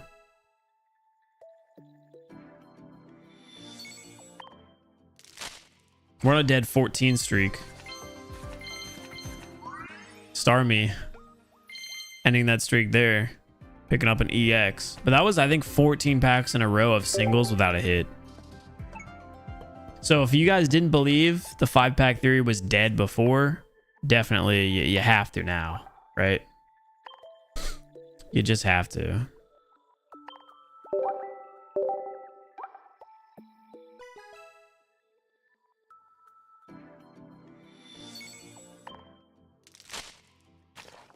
Little right to left swipe. Nothing. This game needs a pity system.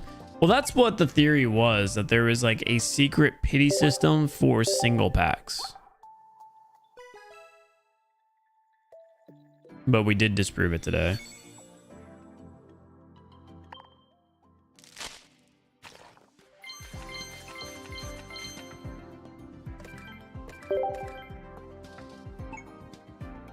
Is he praying I'm getting dead today? Why would you put that on me? I don't want dead nay. I don't want it. Take it back. Is Voodoo summoning to summon the God pack?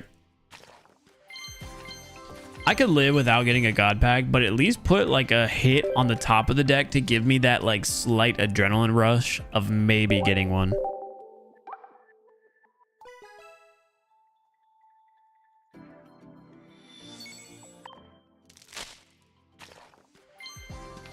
Hey, we got 1 star. Never mind, it's an EX. It's Gary. Can't get away from Big Gary.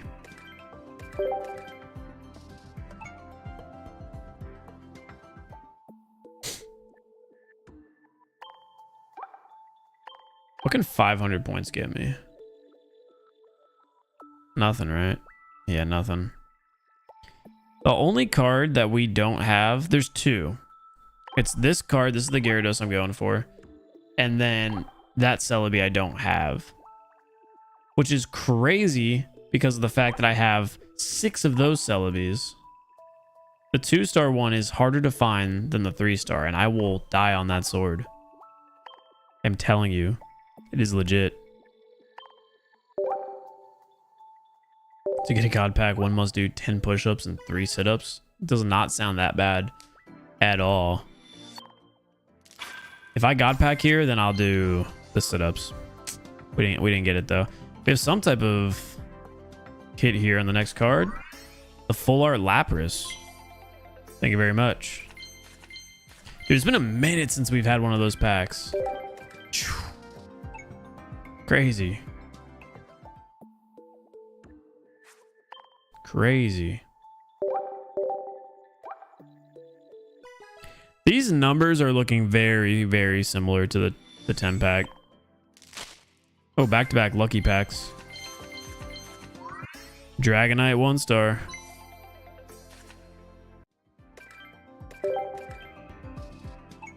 How many packs done? We're pretty deep into the 100 with the singles.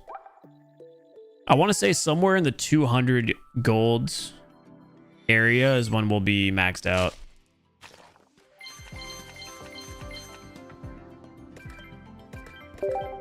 I think.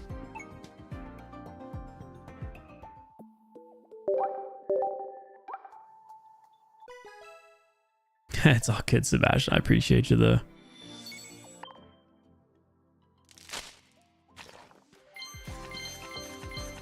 God pack yet? Nah, no God pack. Yo, is God pack hunting the new shiny hunting for Pokemon TCGP? Apparently there is a rarity coming that's greater than a crown. Ooh, there's a hit here, baby. Diglett 1-star.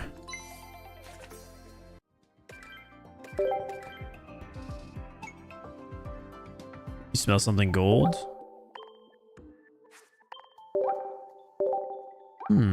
Interesting. Interesting.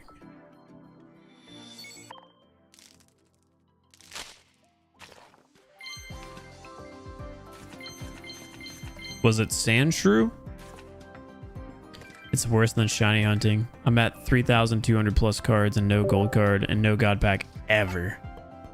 That's tragic.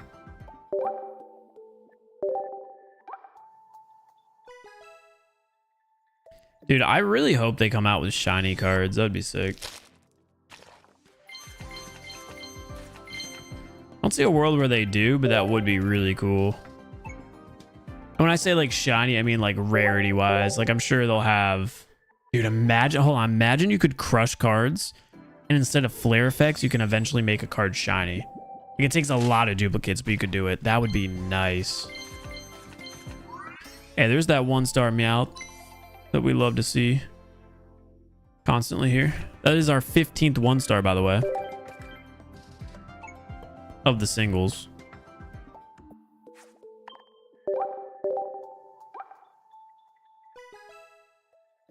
So you can flex on us more? Dude, I just think it'd be sick. That's all.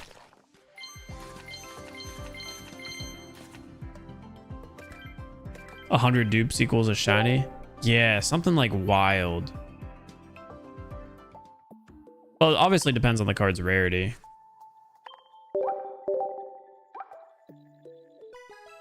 You got Golden Mew today? Congrats, congrats.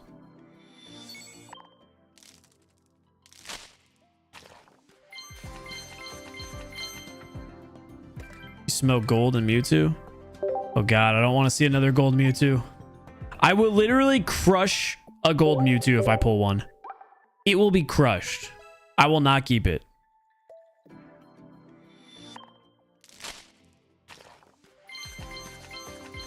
Just so you guys know. I will crush it.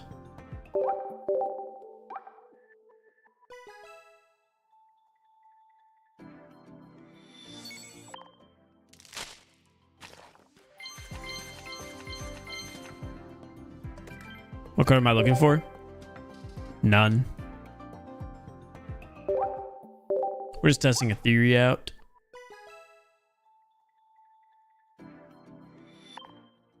I guess I could always use like another full art Sabrina or another full art Geo, but I'm not necessarily hunting a card right now. By the way, guys, this is gonna be our last set of pack openings until the new set comes out. Email the dust to me. I'll glue it back together.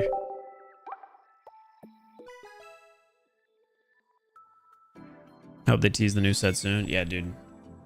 Give me both, brother. Aerodactyl EX.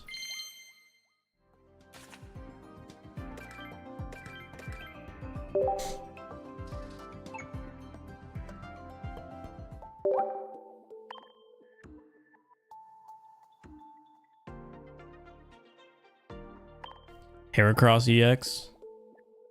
Bro, I'm just hoping that there's a Sceptile EX whenever we get to Gen 3. That's all I'm hoping for.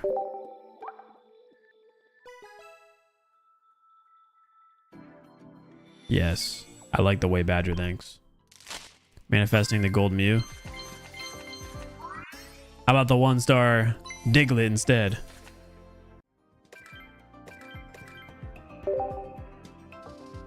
D-Gamer Hitman EX. What? How long have we been opening the single packs? 40 minutes.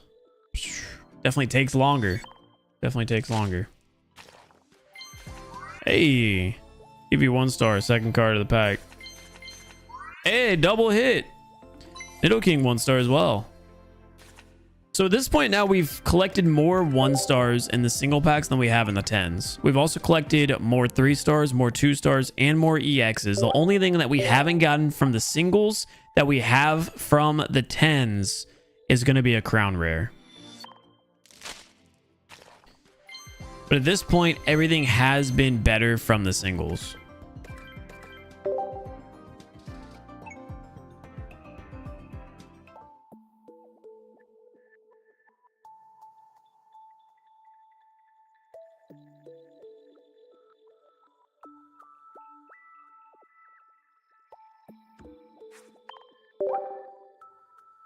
Steelix EX, next expansion, please.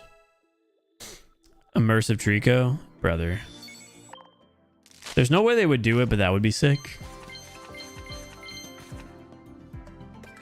They would have to do like a 1-star Trico and an immersive Sceptile. Maybe even a crown rare Sceptile, dude. Ooh. It's possible, right? Hey, there's a hit in here. What do we have? No way! Dude, I was just talking about how the only thing we didn't get from the singles was a crown rare. And we pull the crown rare Charizard EX. That is our second crown rare today. That is the second one today. I don't know what to think. The single packs have now done everything the 10 packs have done and more. There's just randomly a Charizard EX in this pack. Wow. Wow. Twice in one day is crazy. That is crazy. So the single pack theory is real. I don't know if the single packs are better. We could just be on a really good run, but dude, it's nuts. We could be on a really good run, but the single packs have outperformed the 10s. So I got my gold Charizard. Was in my free daily pack. All the theories are wrong. Dude, I don't know what's happening. Someone said they smelled gold. We still have singles to open too. So again, just to overall give you guys a checklist, we have pulled 18 1-stars from the singles, 3 2-stars, 2 3-stars, 8 EXs, and now 1 crown rare. All of which are higher numbers than the 10 pack. I still don't know if I'm a believer or not. We'd have to have some crazy luck in the singles, but so far they are outperforming. I don't know if it's significant enough for me to believe that it's better than 10s, Like I said, it is outperforming right now. What universe do we even live in? I'll be a believer if we pull another crown rare. Then I'll be a believer. So singles are better? It's hard to tell. It's so close that it could just be a random better set of 100 packs. You know what I'm saying? It is so close. How am I keeping track? A pen. And I'm just doing a note on my phone. So I'm just writing down.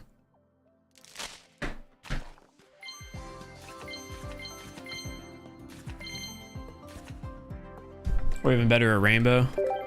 Hey, I'll be a believer if we find a rainbow card. How about that? I think we're about to have to swap from Mewtwo here. Blastoise Crown EX. If we get a Blastoise Crown rare, then I'll be like, yep, singles are 100% better. If somehow that happened, I would believe it. I'd believe it.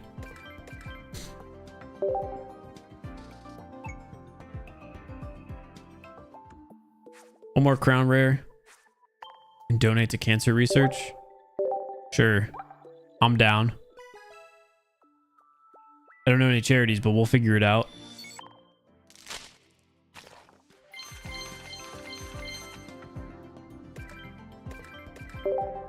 They need to make more crown rares. Well, I'm sure there's going to be a crown rare in every single pack that they release. You know, there's always going to be that one chase card.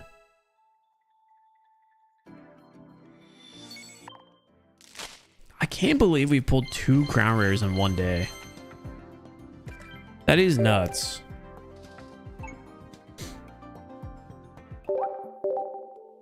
A lot of rainbows from singles, and you're free to play. Well, to be fair, if you're free to play, you're probably opening more singles than you are 10 packs, right? There's a hit here. Nidoking 1-star.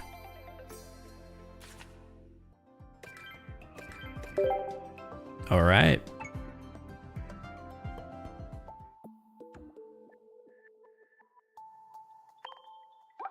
I guess back to Mythical Island, see if we can grab another 2-star. I do want to try out a deck with Nidoking and Nidoqueen. I feel like that's a tough one to build. Like, you don't see those cards played.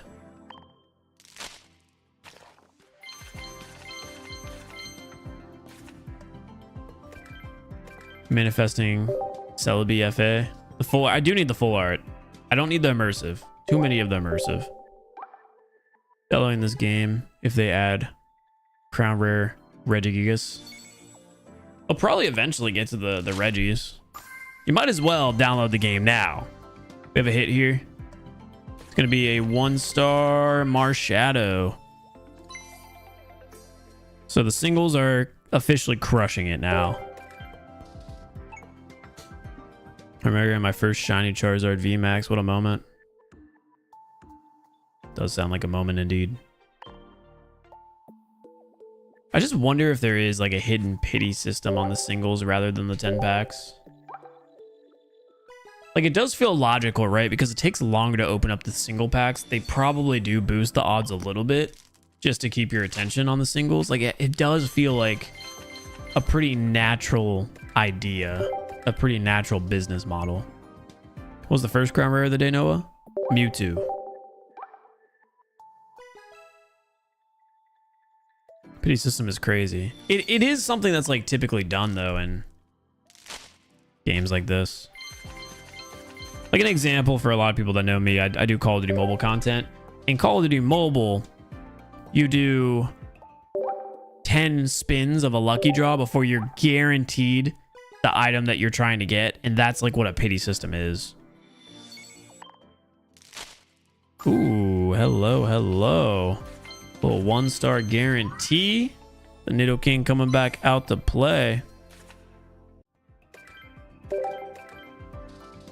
I think singles might be the wave though, low key.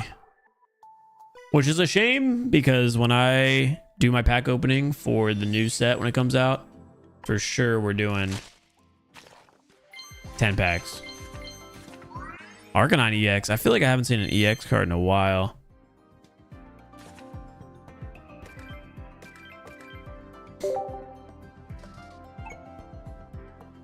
Yeah, the new KDM update is looking good. I plan on hopping on it tomorrow. Have we caught back up to the 14 dead single packs yet? Oh yeah, we're ricocheted. We're way ahead of the 10. Way ahead. Oh, I didn't say I was streaming COD Mobile, Nars. I didn't say I was streaming it.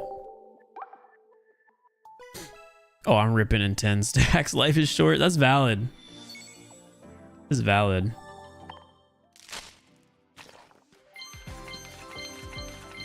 Maybe I'll have to do a video like that where we do 10s and then singles.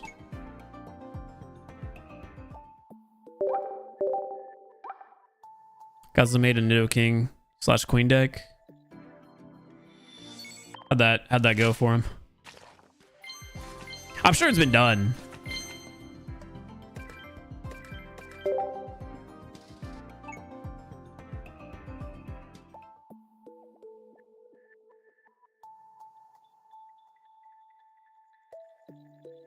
How is this 100 doing? It's done. It is done. Okay, well, you know what? Perfect time to answer that question. So in every section of the pack opening, the singles did outperform the 10. Now, with that being said, we did disprove the whole secret pity system where if you open 5 singles, you're guaranteed a 1-star, an EX or better.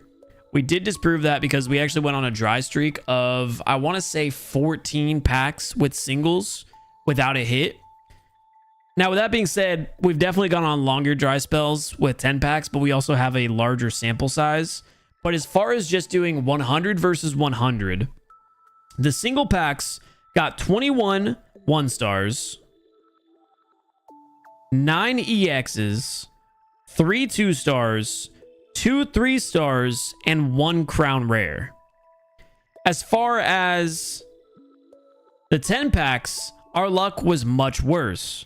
We had gotten only 18 1-stars, 7 EXs, 1 2-star, and 1 crown rare. Again, the crown rares are impressive either way. I was not expecting to get 2 today, let alone 1 from each kind of pack opening theory.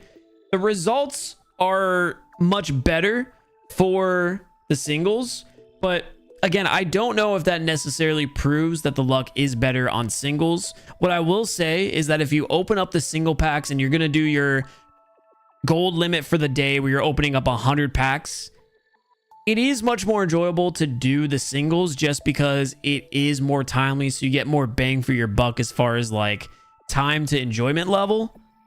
But at the same time, I don't necessarily think the odds are better in singles. So at the end of the day, I truly think it's just open whatever you prefer. If you want to just get your pack opening done with and see what you get, go for the 10s, open up as soon as possible. If you're just trying to collect cards and, you know, finish out your decks for whatever pack it is. But if you want to like thoroughly enjoy your pack opening and go slow and just, like I said, enjoy spending your money. Like that's as simple as it is. Enjoy the process of spending your money over a longer period of time, then go for the singles. But I think luck wise, it's probably similar. It really is. There's part of me that wants to say the singles do have better odds than the 10 packs, only because logically, I feel like the game would program it for you to not open a certain amount of singles without a hit because they do take much longer. You know, I guess only time will tell. We'll probably need a larger sample size, but as far as 100, we ended up, again, having better odds with the singles. So for this particular instance, the singles do win the pack battle in this particular scenario. 2 singles, so you have everyone else open your packs for you. They have a blast, and you do too, because you get to keep the cards. What are you talking about, like ship and rips? Or rip and ships? Just keep track for long term, haha. That seems like a lot of work, so I will not be doing that. We'll end up making a video, by the way, chat, on all the packs if you guys want to see them. We did pull 2 crown rares today. So, hold up, can I? It's crazy. This is crazy to look at.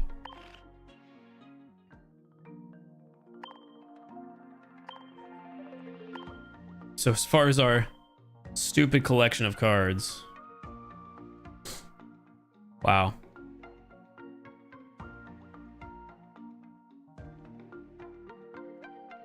Who do we get rid of here in this collection?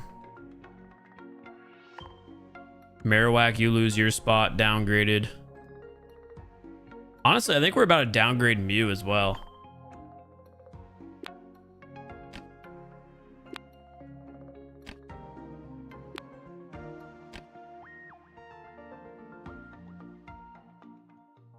We gotta add him to the binder.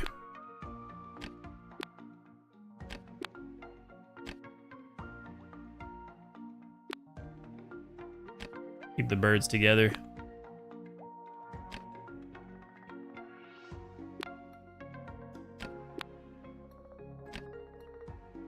You know what we have to do? Gotta keep the Mews together.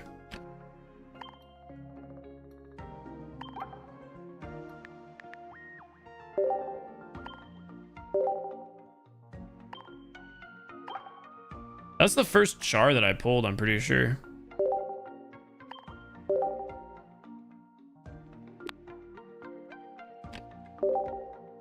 So that's our collection so far. I have too many. Wow, chat. I've spent too much money on this freaking game. Oh, what's wrong with me? What's wrong with me? Man's a gold miner. The 3 Mewtwo's is crazy. This is crazy. Crazy. Hey, go. Wait, hey, we have 69 likes on our binder. Let's go, dude. We'll have to eventually fill this binder up with all golds. That is the objective. To fill that up with all golds. Wait, there we go.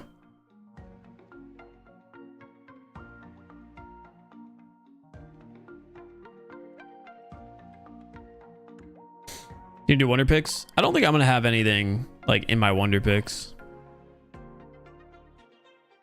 By the way, for anyone asking for my friend code, my friends list is currently full.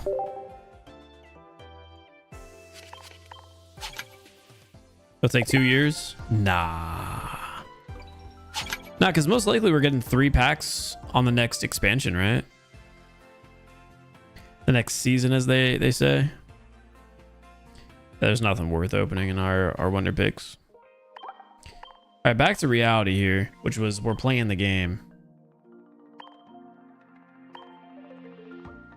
So I'm excited to be able to boot that Pidgeot off the team and replace it with a second full art Pidgeot, because I think that's sick. We weren't able to find the second leaf. Wait, I think I have 2 leaves. Hold on. Maybe I'm trolling.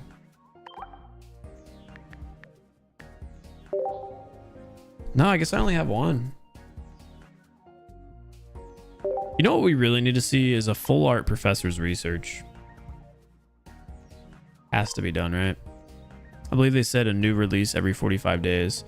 Yeah, I think it's it goes a new 3 set every 3 months, and then every 45 days is a new set. So it goes 3 set, 45 days go by, single set, 45 days go by, 3 set, 45 days go by, 1 set. So I believe that's what it is.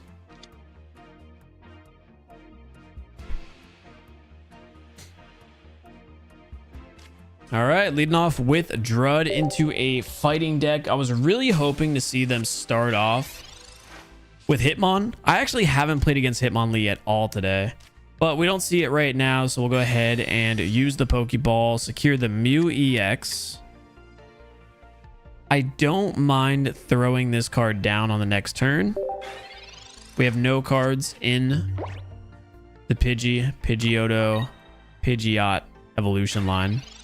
And all they did there on that turn was put an energy on Diglett. So it looks like they kind of whiffed there on their deck as well. So we'll lay down Pidgey. We'll lay down Mew EX as well.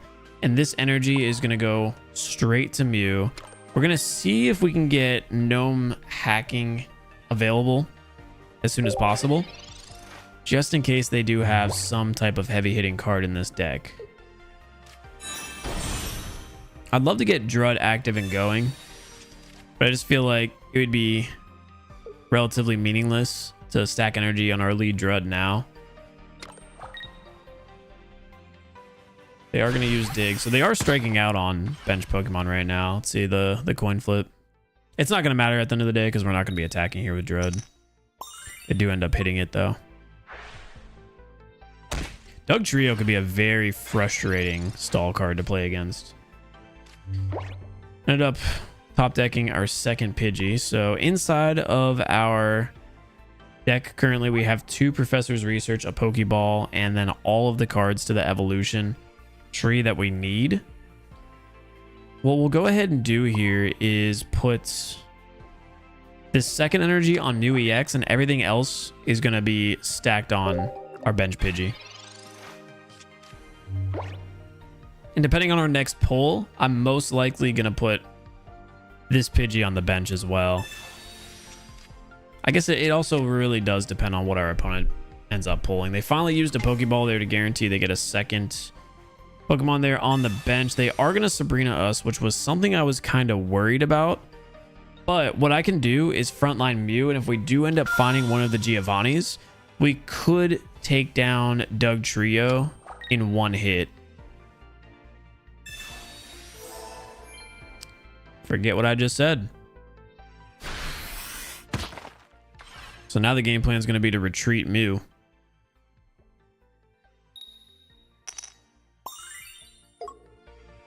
Yeah, that Dugtrio is going to stall a bit longer too. Invulnerable to damage. I don't mind at all using this potion and then leafing Mew out. Just because of how deep in the game we are, I don't see a scenario where I'm going to end up needing this second leaf. So we'll just do it now. Put Drud back on the front line. And this energy is going to go straight to Pidgey as well. I don't see a world where they decide to burn off their second energy. So the idea here is going to be to play for, honestly, the second Drud as we evolve our Pidgey. And our Mew is going to essentially counter their Marshadow.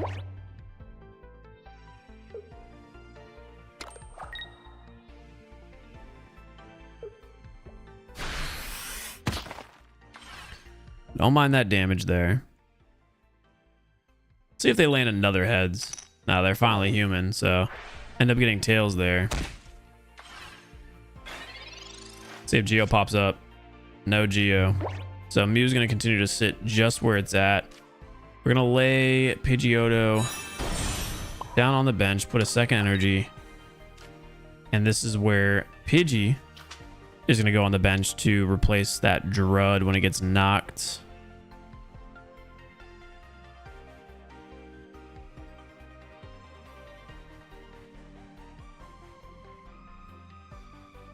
And then we do have a play lined up with this Sabrina now in hand. So what's going to happen most likely is Dugtrio is going to kill Drud. When that happens, we're going to put Mew in the active spot.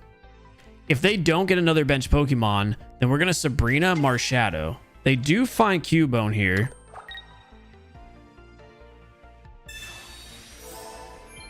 Which is not what we want to see.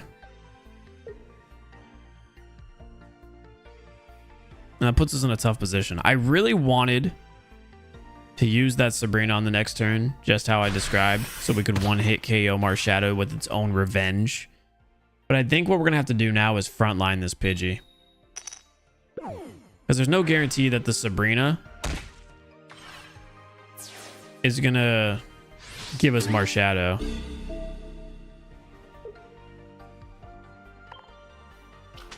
So So we're going to try to stall with Pidgey. At the end of the day, we're going to be playing 2 EX cards, so it shouldn't really matter.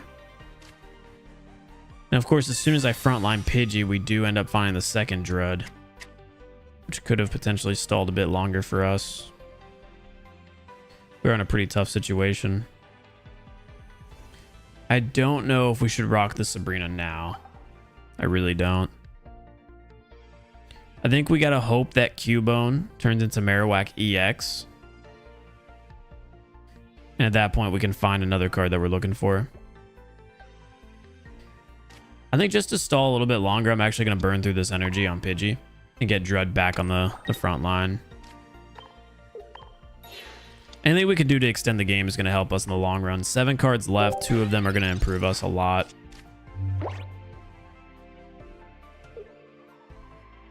With Pidgeot EX on the front line, it should be able to solo any of the cards they're playing. End up hitting us with another Sabrina there, which is interesting. I really don't mind damage going on any of these cards. Since they Sabrina, they can't Giovanni, so we might as well put in Pidgey.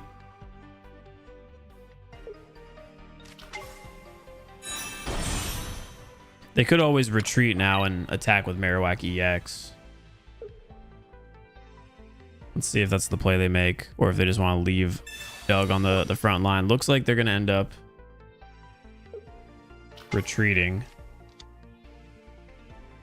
So this Pidgey is cooked unless they double tails, which, hey man, it happens. They whiff sometimes with Marowak. Question is just going to be, who do we throw in on the front line now? Looks like Pidgey's going to end up going down. We're going to have to front line Mew EX. We just can't really do much until we end up finding that Pidgeot. And even once we do, they're not going to be one shot with Marowak, so we're going to have to survive some pretty aggressive hits. We do end up finding the Pidgeot, which is nice. I think we have to just put Mew in to straight up fight this one out.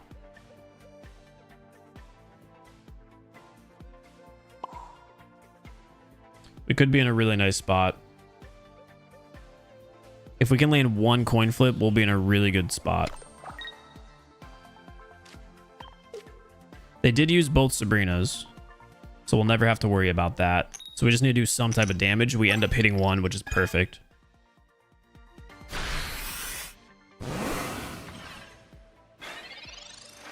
This is really good, because we should be able to take Marshadow no problem with Pidgey.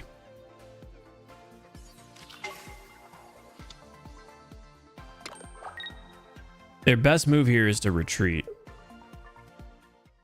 but they decide to attack, so that puts us in a really good position. We should be able to win this game, because again, they don't have any Sabrinas. They already burned through both of them. So our play should be relatively simple here. We just retreat. Burn through the energy. Doesn't matter. It won't make a difference.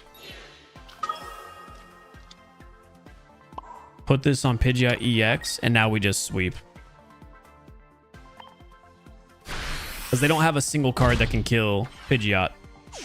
Their best play is going to be put in Marshadow, who's only going to do 100 to us.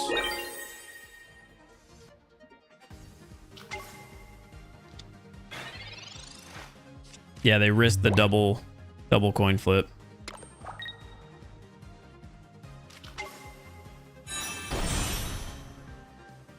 Well, they might have Geo here. Okay, hold on. Hold on, the game's not over. The game's not over. They Geo'd here. If they double coin flip us, we're cooked. Oh, no. Oh, baby. We live. We live it. Dude, I haven't played against Marowak EX in so long. So here's the thing. We actually are going to win this game. They might not expect it yet, but we are holding the Pokeflute in our hand. We're going to use it, which is going to allow us to bring back one of the Pokemon from their discard pile And that extra Cubone on their bench is going to allow us to do 20 extra damage, which is going to clear Marowak EX in one hit, giving us the win. We got it, baby. We got it. The Pokey Flute Pidgeot play for the win. Risky game, man. Straight coin flips. But we end up taking the win. We were not able to find our cards for so long. We got it, though, baby. They cooked almost. Yeah, dude. As soon as... If they got any of them, we were going to be cooked.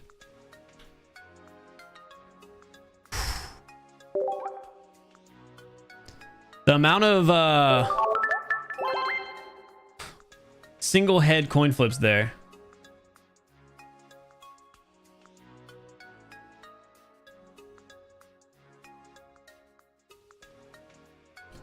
Emma with the $2 super chat, by the way, and then the 5 following that up. Say, come on! And then GG. Hold on. I used to be able to hear myself. Let me see if I can root myself back into my ears. Hello, hello? Come on! Let's go! A little bit of echo. A little bit of reverb. Echo! Echo! I gotta play around with that a little bit more. Hey, you know what? That's a big win. I never really like touched much of my Go XLR settings. I know a lot of people used to like the lower pitch stuff. Lower pitch. Listen, look at me. Look at me, listen. We win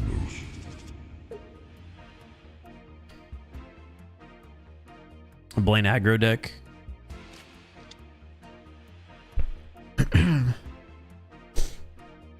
Playing up against a water deck here. Okay. Hey, you know what? The second earbud is going in. We're going full locked in tryhard mode. Watch out. Here we go. So we are playing second into a water deck, but we have 2 Pidgeotos and a Professor's Research in the back pocket ready to go. Uh-oh.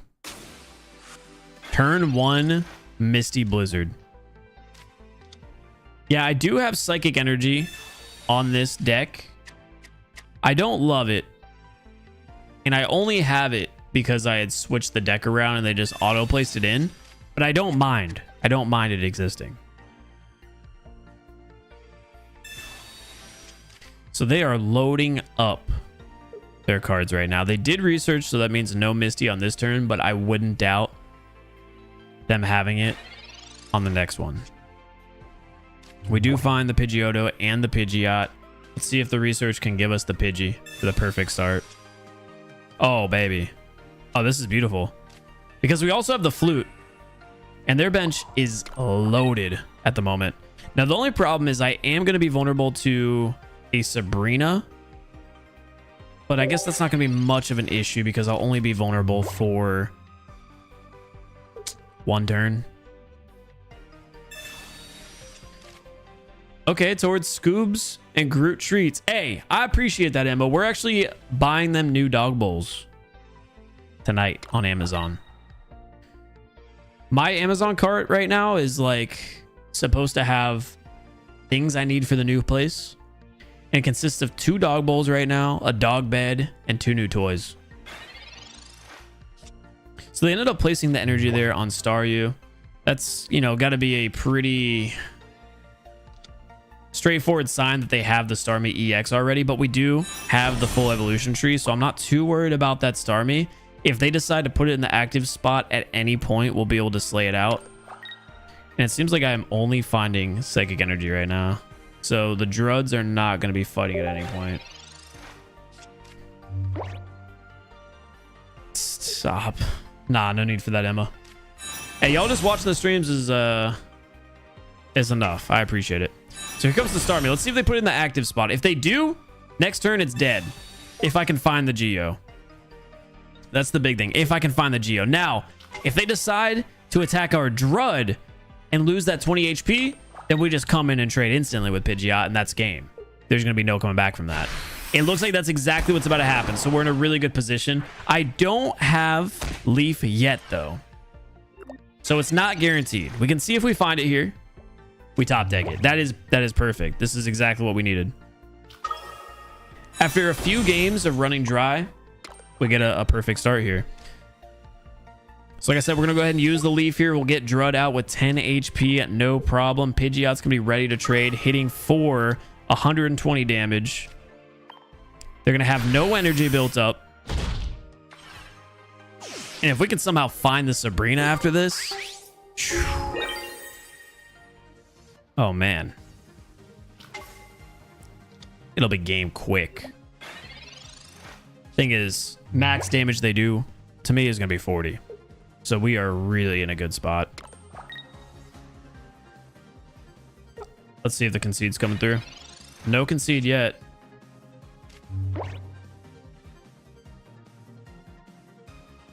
Which is interesting. We have a fire energy, so we'll go ahead and place that down. Use the Pokeflute here. That'll get us hitting for 120 again. Really wish we would have seen a Sabrina on the top deck. That would have been perfect, but this is going to do it. No problem.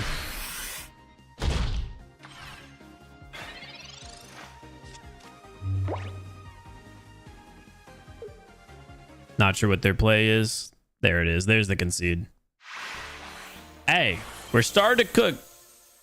Starting to cook with the Pidgeot EX deck.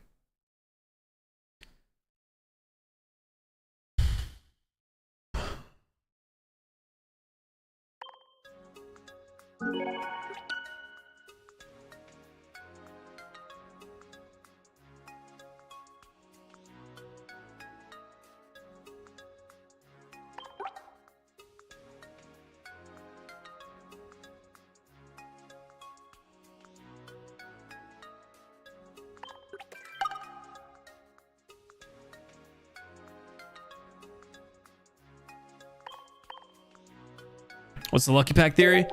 It completely disproven. Completely disproven.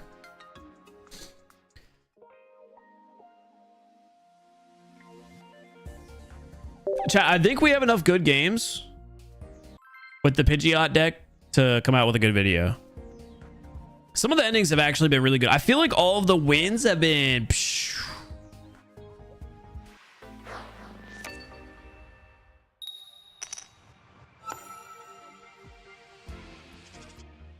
Have y'all seen that Amazon robot? They can like babysit.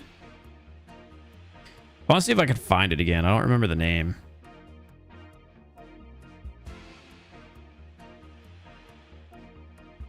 I'm just gonna type in robot and see what pops up. It like can watch your house. It's like invite only right now.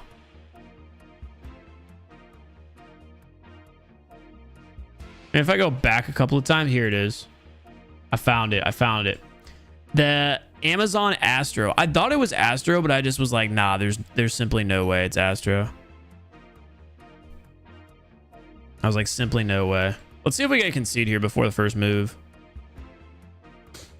All right, we're playing against a fire deck. We do have Drud and Pidgey, which we seem to have been finding pretty consistently lately. Our player did like close out the game or something.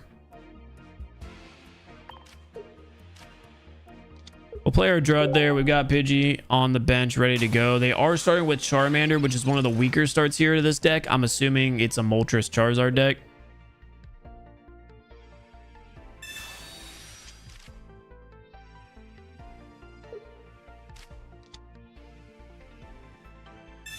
Oh, they found Kangas. So I guess Kangas is their stall card while they charge up Charmander. That is interesting. That's very interesting. So they went ahead and X-speeded out, put Kangas in the lead.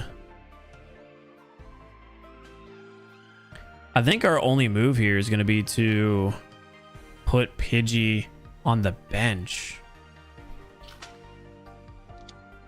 And part of me wants to put the energy down on Pidgey, but part of me also is going to not do that.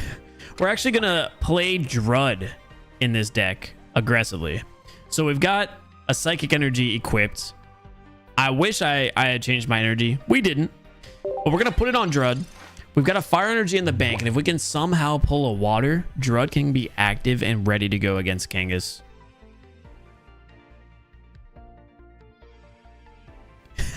Yeah, this is Duel Masters. If you look it up in the App Store, you should be able to find it.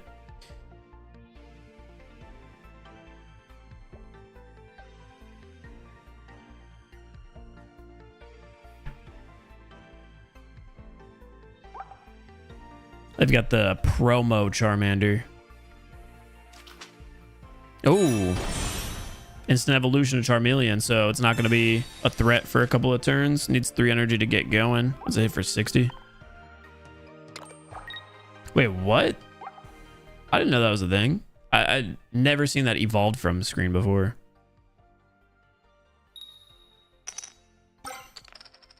Oh my god. Every time I've ever played against Kangas, it has done negative damage for me. I haven't played against me once. They double coin flip me. Clearly they missed the next coin flips. Do we continue to invest into Drud? We don't, because we're striking out there on the energy. I don't mind throwing it where I did though. We do have a second Drud here on the back lines. I still don't think we have to put energy on Pidgey until we see Pidgeotto. So the move is going to be to put the fire there on Drud. And if we end up getting hit with one heads, then we just leaf out, put the other one on the front line.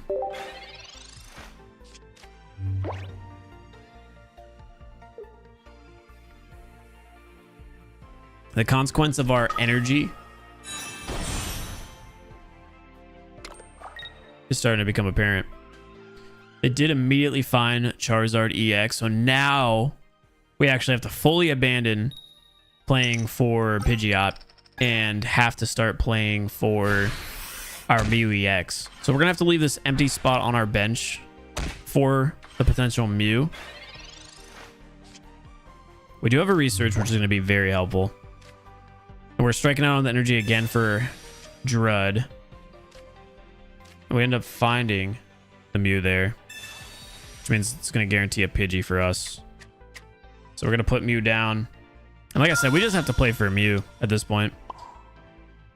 Relatively regrettable to have Professored Research, I just realized. So we're going to be killing this Drud. We're sending it to its death. That's okay because we'll have options. We could one-hit Kangas. Oh. All right, that's fine. That's fine. I feel like we were behind in that game. I really do.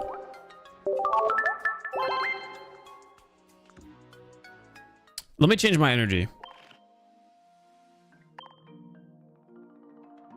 I do think I was behind, though. Nope. There we go.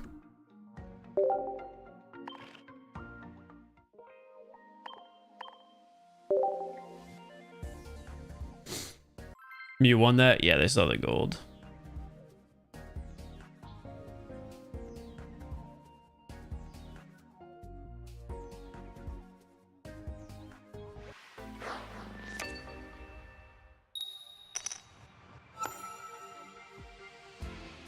Yeah, Psychic Energy was definitely selling me there.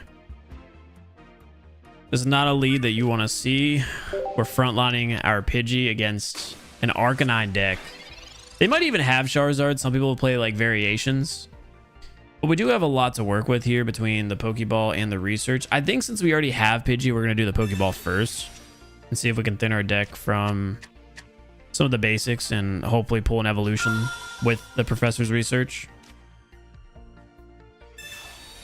Honestly, Mew is probably the best basic for us to see in that situation, and we do find another Pidgey and Pidgeot EX. I don't see a scenario where having bench Pokemon early is ever going to be consequential to us against fire, so we'll go ahead and lay down Pidgey now, and on the next turn, if we end up top decking Pidgeotto, we just evolve the bench. If not, I put energy on Mew.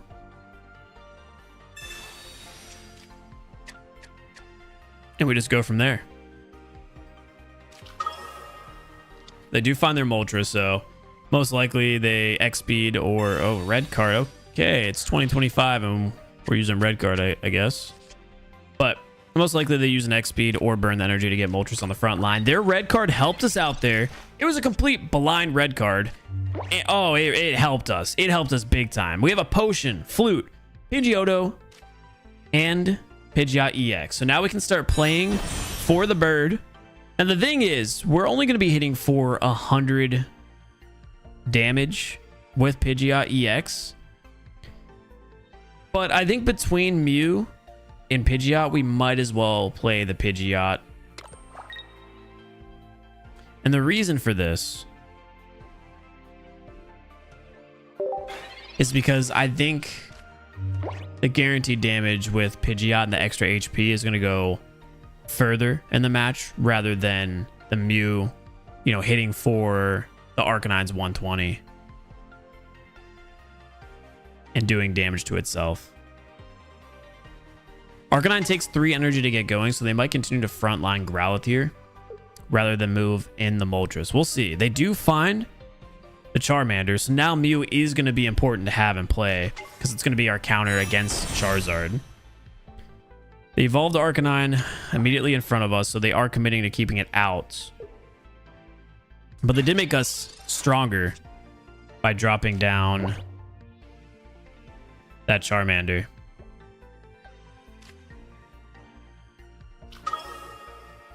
We're going to evolve here. Place the energy. And I think we'll be sending our Pidgey to the graveyard.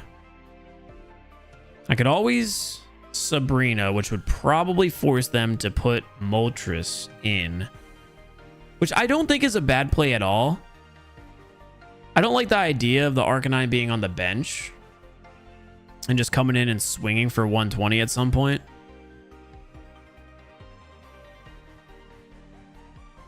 But this at least will prevent them from securing this point against our Pidgey.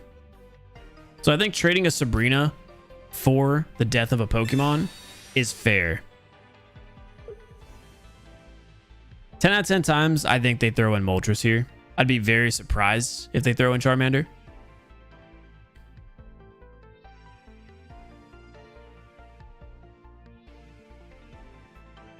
Yeah, if red card discarded the hand instead of reshuffling it, then it would be kind of crazy. That would be OP, though. That would just be OP. So as we expected, they put the Moltres in. I'm really hoping to see them lay an energy down on the Inferno Dance now. They evolved a Charmeleon. Hopefully we don't regret this Sabrina and trading the Pidgey. I want to keep the Pidgey alive. Let's see. If they have the Zard, we might be cooked. We might be cooked. There's Drud, so that gives us a bit more time to counter both of their EX Pokemon. I would have loved to see... Really would have loved to see an X speed pop up. Tough position here. So let's see if they have Charizard. Most likely they keep Moltres in for another turn. I don't know if we'll eventually have the energy to counter this. We need Mewtwo to counter Charizard. We need Pidgeot to eventually trade the Arcanine. I think I have to burn this energy and put Drud on the front line. So I don't see a world where they're going to attack with Moltres. So I don't mind burning the energy, delaying the game a little bit longer, and then stacking up energy on both Pidgeot and Mew. So that's exactly what we're going to do.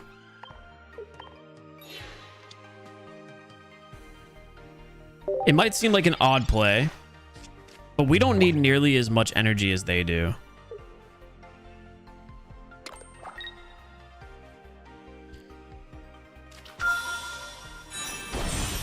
Dang, they've got the Crown Rare. It's not even a big deal if they continuously just use this Inferno Dance. Thinking that they're stalling, right? It won't be a big deal. Because what I'm going to want to do is get this Mew to 3 energy as soon as possible to counter their Charizard. And as long as this Drud doesn't die before we trade Arcanine, we should be in a really good spot. We just either want them to put down a bench Pokemon or let Moltres attack Drud. Thing is, we also are still heavily hunting down the Leaf. They do have 3 tanky EXs to work with right now.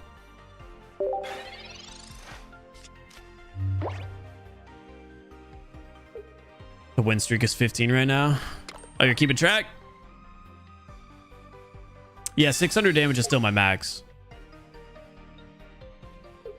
Let's see what they're doing here. They get an Arcanine in. Puts us in a tough spot. Really didn't want to see that. They have enough energy now. They can get that Charizard going. I think this game might be cooked for us. Eventually, I wanted to deal with the Arcanine with our Pidgeot. But just obviously, you know, Charizard's going to come in and instantly trade us. And we're running out of options here. We have to put in Pidgey. Which might be odd, I know. I don't think there's a world where we're ever going to be able to kill that Charizard, so might be game here. Not might be. It definitely is. It definitely is game.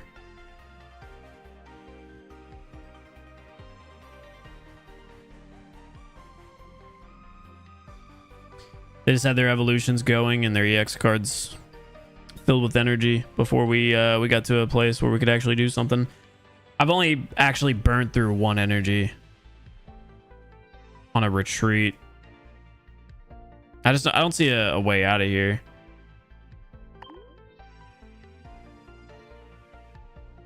Because we're never going to get that Charizard on the front line. There's never a world where that's going to happen. They'd have to have like the fumble of the year.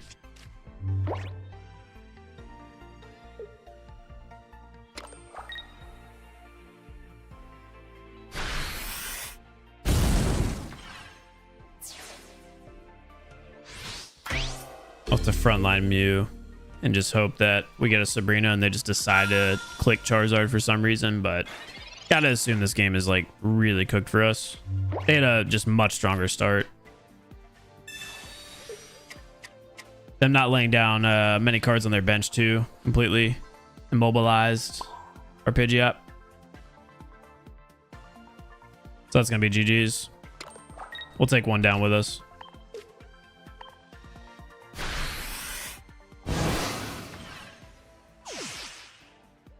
Put in the bird. Put in the bird. Put in the bird.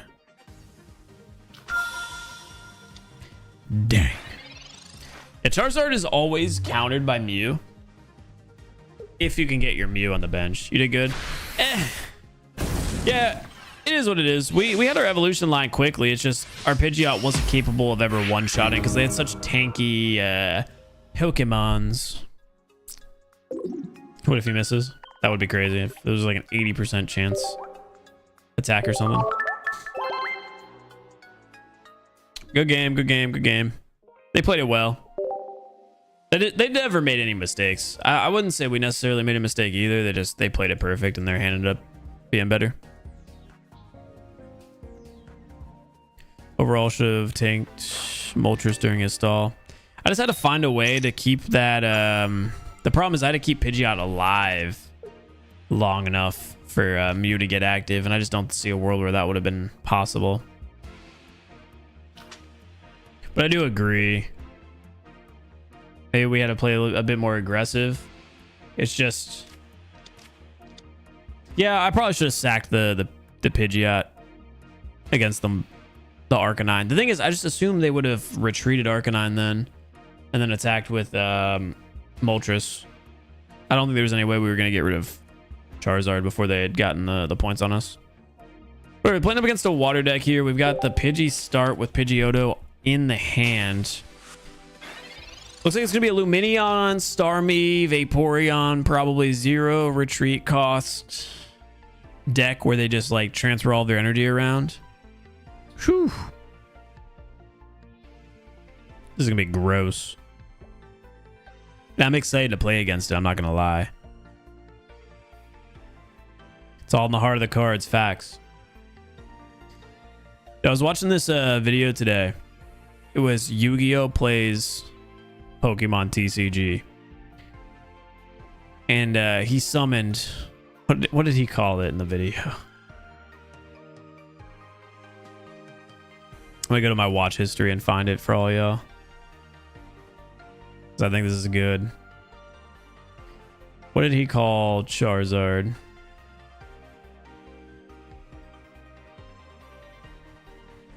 It was something funny.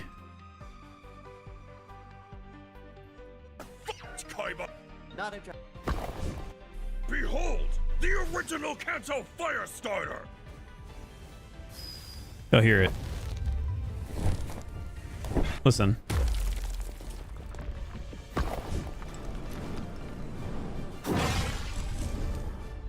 I just want to know what he calls him.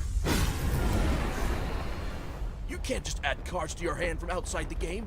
Screw the rules! I just did! And I'm not done yet, Kaiba! When Winged Dragon of Zard is summoned... That's what he calls it. Winged Dragon of Zard.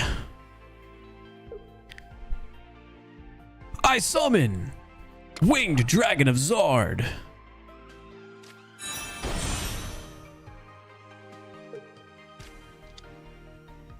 Winged Dragon of Zard. Something like that.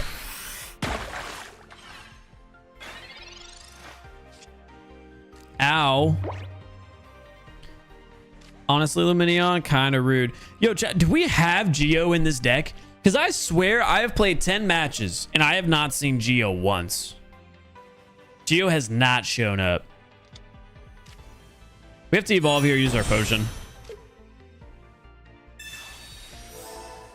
Now I'm kind of wishing I had the other version of Pidgeotto. It's all good though. I think we just play into it and just top deck real quick. I think we've earned it. No Geos in the deck. We have 2 potions. You're right. We have 2 potions instead of a Geo. We took away the Geo because we had deemed it not useful enough. And I feel like I've regretted it.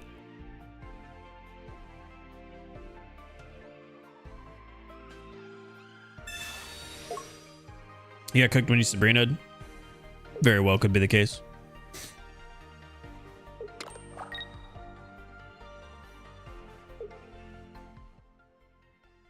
I hate having Pidgeotto on the front line right now.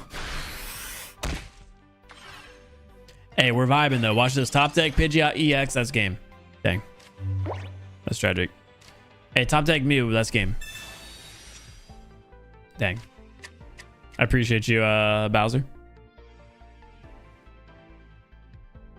I think we just wing it. We just leave out of this.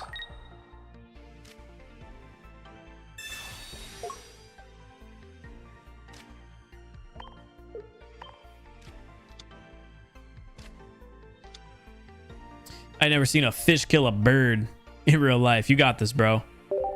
Thanks. Winged Dragon of Zard. I summon Blue Eyes White Lugia. They also say that in the video, dude. I am 100% stealing that whenever Lugia comes out in TCGP.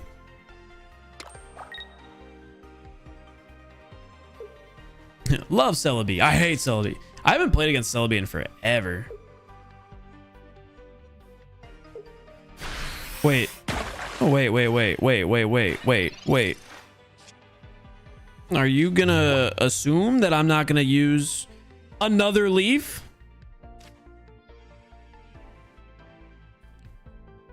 Because I sure as heck will. You'll have to hit 2 heads in a row to punish us for this play.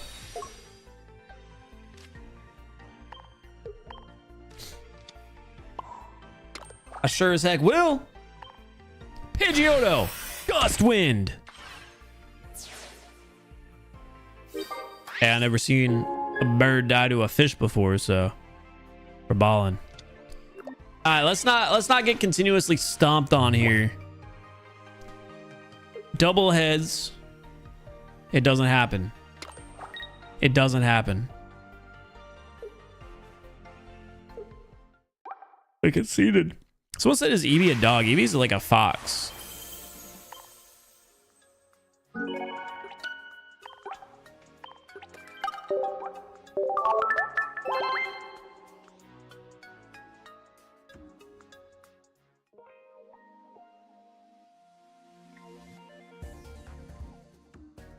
I want to actually check. How many wins are we at? Oh, I've got a golden or a rainbow achievement there. At 336. Maybe it's more of like a cat than anything. It's not a fox.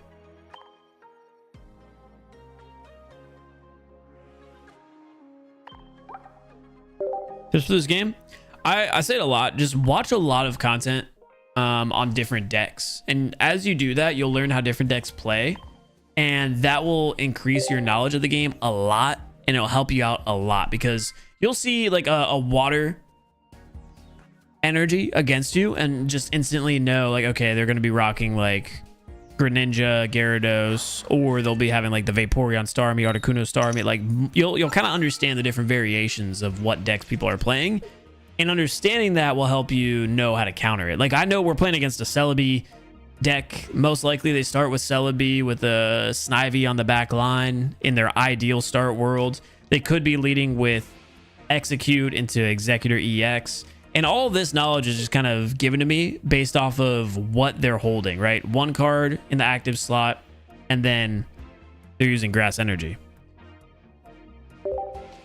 So they turn around Chatot, which means maybe now it could be a Venusaur deck, because it's going to be the type of deck that they tend to have multiple evolutions with. I don't see a world where it would be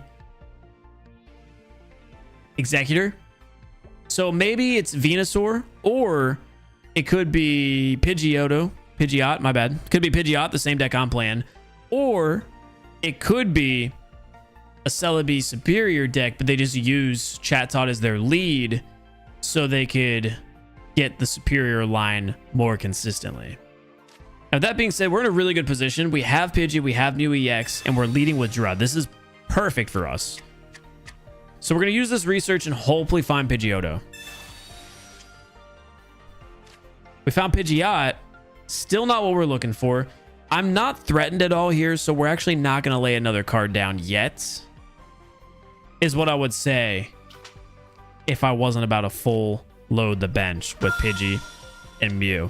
I want to do that just in case on the next turn we end up finding the Pidgeotto top deck, because of the fact that we already have Pidgeot EX. And the fact that I lay Pidgey down means I have to put Mew down to protect. I tend to be pretty careful about when I put Pokemon on the bench. But going up against a grass type deck, I just don't see a world where it really is going to hurt us, other than just giving our opponent more information than I'd like to do. But also we want to kind of keep our hand light for that reason. They have Chatot, they can mimic, they can draw new cards constantly. So I don't want to give them too many new cards to draw. And with that being said, I think we're going to have to here. I think we're going to have to. So we're going to lay this first energy on Pidgey. And on the next turn, if we don't find the Pidgeotto, then we're going to start loading up Mew until we eventually do find Pidgeotto. Them only having Chatot, they are relatively exposed at the moment. But they do have the research. They're going to be going through a lot of this. So I'm curious to see what they're playing. Who they're going to lay down. Is this a Venusaur deck? Geodude. So Golem with Grass. This is not the first time I've seen this, strangely enough. It's so odd. I've seen Golem with Electric before as well. Needless to say, it did very bad. So let's be real. I don't think there was ever a world where I would have predicted this is the type of deck that we're playing up against. But they have a very weak hand because of the fact that they have grass type. I'm going to give them the entire line that they're looking for, which again is going to be Golem, but they only have grass showing here for their energy. So they're going to have to frontline Executor. This is so odd. This is by far the weirdest deck I've ever played against. I'm going to let them develop because I don't know what they're using. Everything I ever said about being able to predict based off of the information you see is gone because of this grass energy nonsense. We end up finding the Pidgeotto, so now we're going to abandon loading energy on Mew and start putting it on Pidgeotto instead. I was debating whether or not I wanted to grab Drud out of the active spot now, but I think we're going to wait just in case they have Executor EX one more turn, and then we'll start just tanking through their Pokemon. So, again, end our turn there. We're giving them every card they need. They've got 7 left. They're continuously loading up Golem for some reason. Which is even more strange now because they're using Executor EX. And they still can't find any fighting type. They use Brock, which guarantees them. Okay. Dude, this is actually a really strange but cool deck. Golem is dead now, which they've invested all their energy into because they decided to waste Double Edge on Drud, who is our blocker stall card. And they did that after we had already gotten fully set. So that basically just saves us a leaf. And we top deck another Pidgeot EX. Which again, this is going to kill Golem, no problem. What an interesting deck, though, that they're running. Of course, Golem is a non-EX here. But if they decide to frontline Executor, then they're in a really tough spot. Because we should be able to kill before they get us. And even if they do get us, then we just kill with Mew.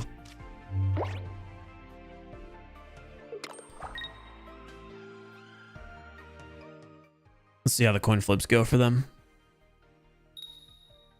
I'm curious who else they have in this deck, which is why I wanted to see it develop. Like, is it Celebi? Is Superior in this? Is it just another Golem line with a second Brock that they maybe try to rely on? They definitely concealed their hand very well. I do think they used the weaker version of Golem, but I understand the hitting for 150. It just didn't make sense to me. We'll use this potion here. Let's go ahead and bring that Geodude back real fast from the graveyard just in case they have an Erica. Maximize the amount of damage we'll do. And of course, we'll be hitting for 120 here.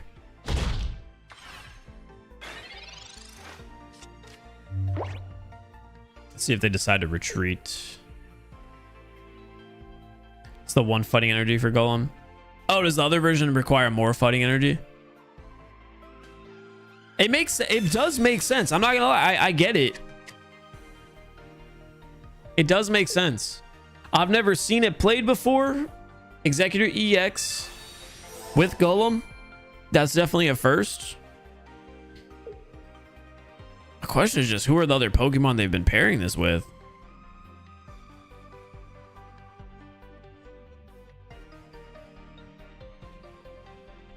They did end up using the Erica, but of course they had no way out. So we ended up taking that game. That is a very interesting idea to use that deck. Can you show the Pidgeot art to the stream? I don't have that card. I want to look at it. Oh, well, I hope you got to see it there.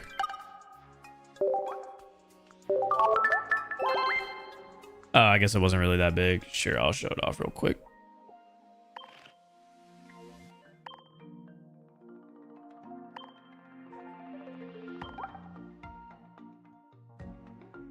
I really like this Pidgeot. These 2 stars are some of the cleanest looking cards. We have 1 potion. What do we get rid of, you think? Could always get rid of one of the leaves. I'm gonna keep the deck the way that it is. I feel like we've been having the most success with this variation.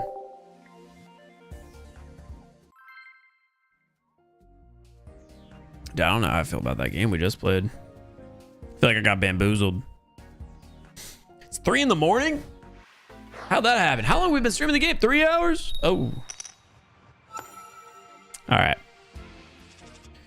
By the way, I do have a video ready to go up at 8 in the morning, and I'm hoping to be very consistent from here on out on the uploads.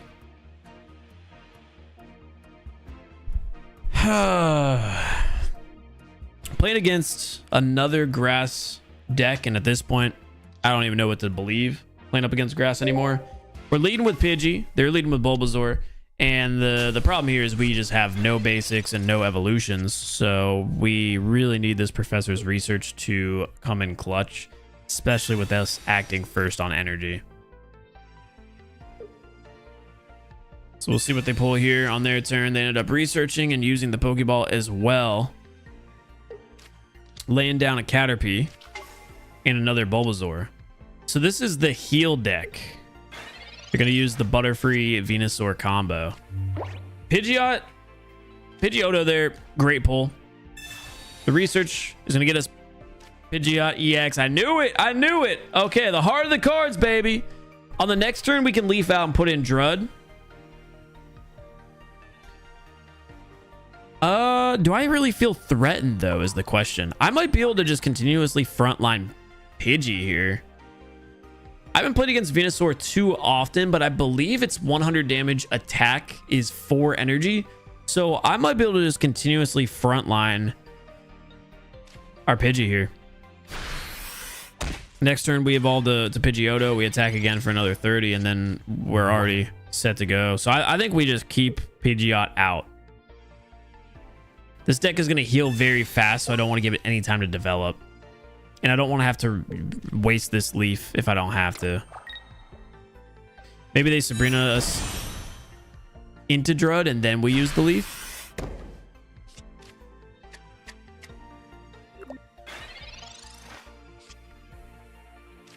There's a second Pidgeotto. It's all good. Like I said, we're going to try to continue to be as aggressive as possible here. Use Gus on that Caterpie. They'll have to make the decision on whether or not they want to take it out. And frontline maybe Venusaur, I don't know. Us pulling this full evolution line is solid. Yeah, so they do end up doing exactly that, frontlining Venusaur. The thing is, we should be able to clear it before it has the ability to attack us. There's a Mew as well for the bench. Don't mind putting that down there. So deciding not to throw in the Drud was definitely the smarter play here. And now we can try to make them pay.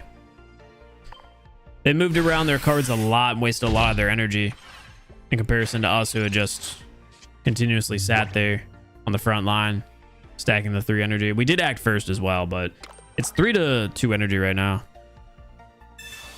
There's the Erica. I'm not worried about it because that's still within our 1-hit territory. Let's see if the potions come in. They don't. They just concede immediately. Yeah, he had to just been straight hoping I didn't have the full line. But you would think in that scenario, if I am continuously leading the way that I was, that I did have the line.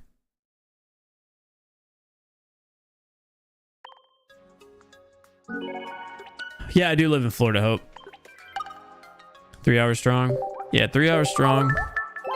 Not gonna be going much longer because I did edit for a while today, so your boy's kind of a little cooked. He was thinking it was a bluff. Hey, I want to let you all know right now, it's never a bluff in TCGP.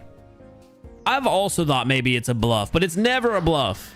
It's never a bluff. Gonna make that once I have 2 Pidgeots. Hey, shout out Florida gang.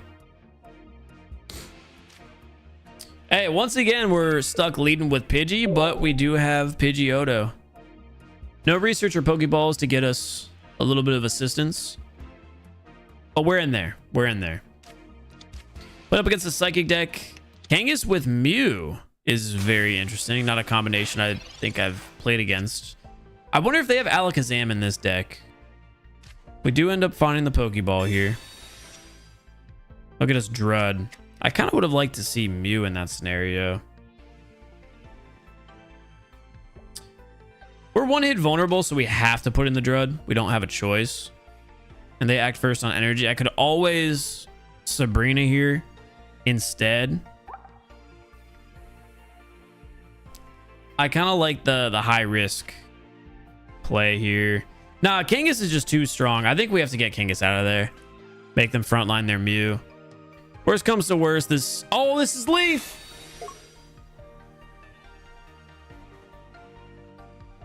That's fine.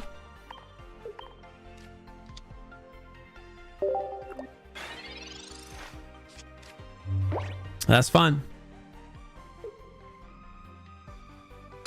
Not at all bad, because obviously that front line's Drud to rough skin Kangas, but not at all what I intended to do. We would have survived with the Pidgey. Borderline, probably a better play. We found the Mew.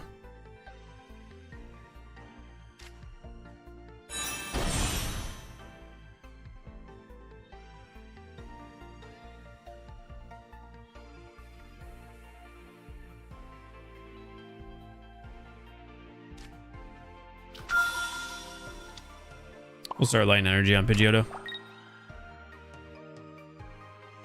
Unless they have Geo, which would be a crazy investment early on right now, Drud should be okay here. So we'll just be happy taking that energy on Pidgeotto and dropping the energy.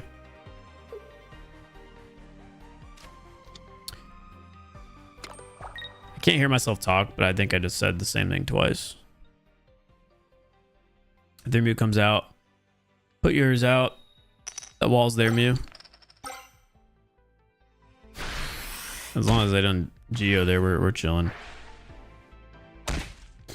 Oh, they have the same deck. They just run different cards in it.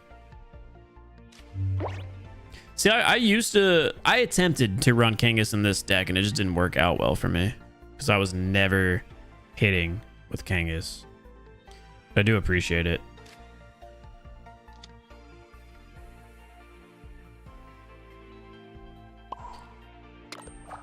On the next turn, we're going to have to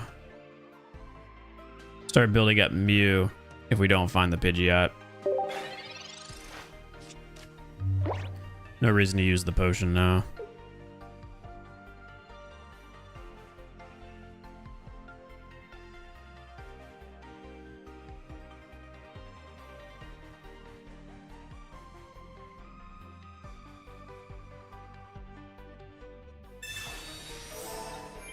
All right, they just set a potion there. Still gonna be within one hit territory of the Pidgeot, so I'm not worried about that. They're loading up their Pidgey right now.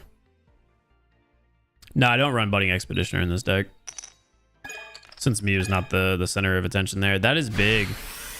That's how my Kangaskhan's were whenever I played it in this deck. Which is why I decided to switch to Drud.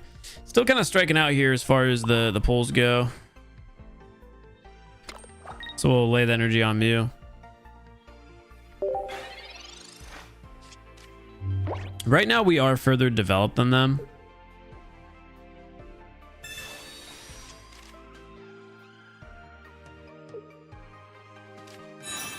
And now we're even.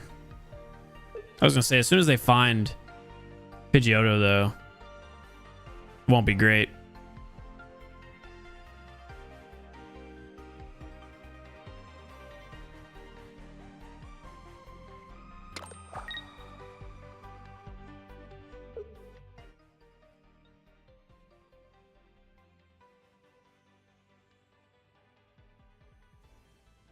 You hate when your evolution's on the bottom of the deck? Yeah, everybody feels that.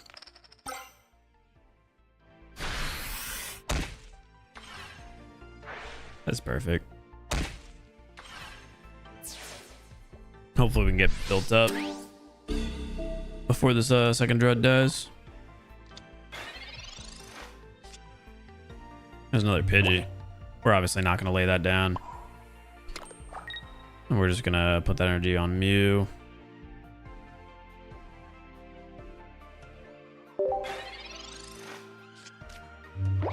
So both cards are ready to go.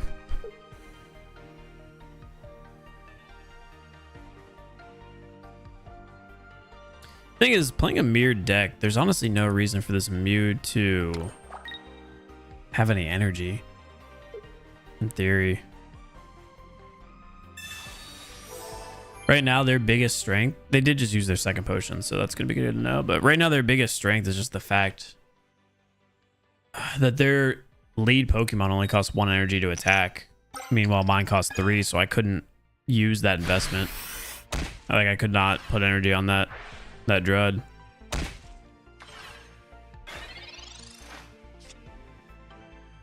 Found a leaf. I think we leaf Drud out and attack with Mew and hope we land double heads. So we stall for one more turn. They have the same deck as us. They're going to be ahead. Kind of a coin flip here, literally.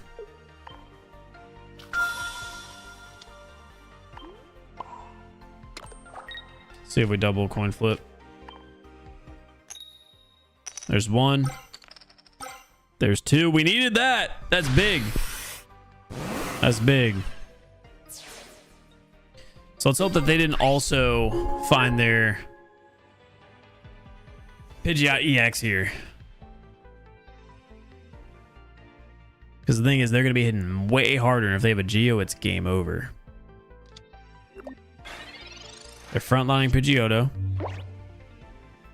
Moment of truth. What do you have?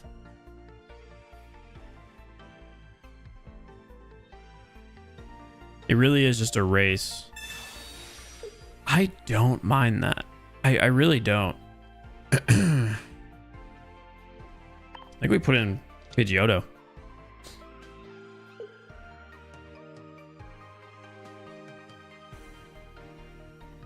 Because I don't want to get Drud stuck. And I don't mind just like taking away at their potential Pidgeot EX's HP. It'll be a battle of the Pidgeys. But again, keep in mind they burned through both of their potions.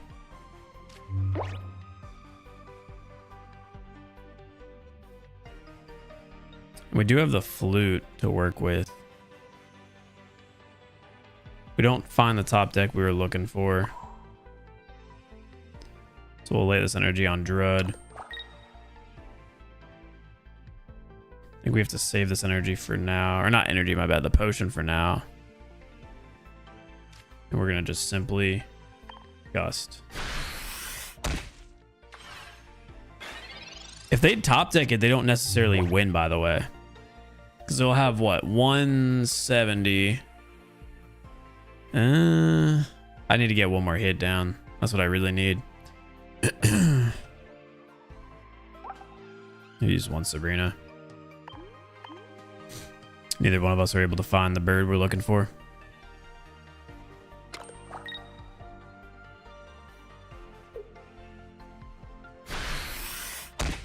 Yeah, this is fine. Because again, I still have my potion. Got the research as well. Let's see what it does for us. We secured the game.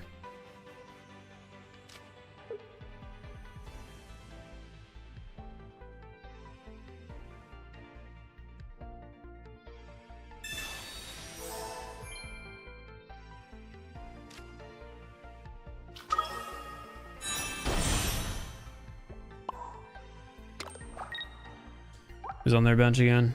Angus?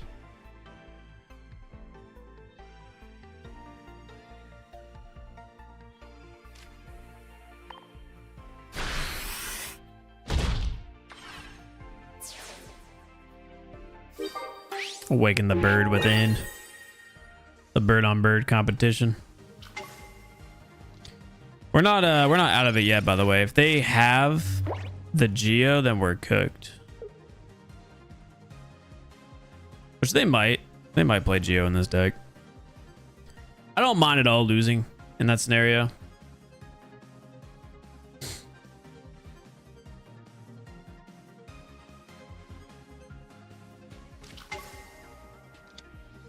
Wait a second. That's so good for us. Let's see if we can top deck the second flute. If we get the second flute, that's game over. Oh.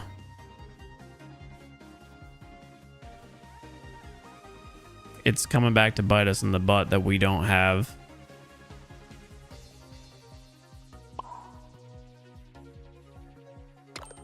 Geo.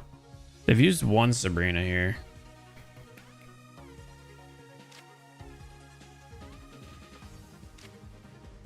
You know what never hurts us here? Is using this Pidgey. So what we're gonna do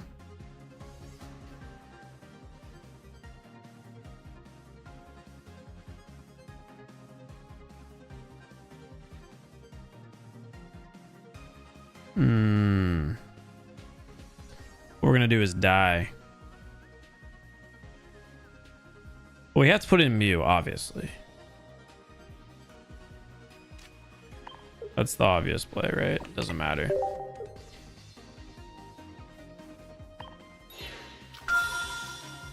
We can hit for 20. I just need to get this Mew within range of my Drud to kill. Or I guess the next turn for my Pidgeot EX to kill.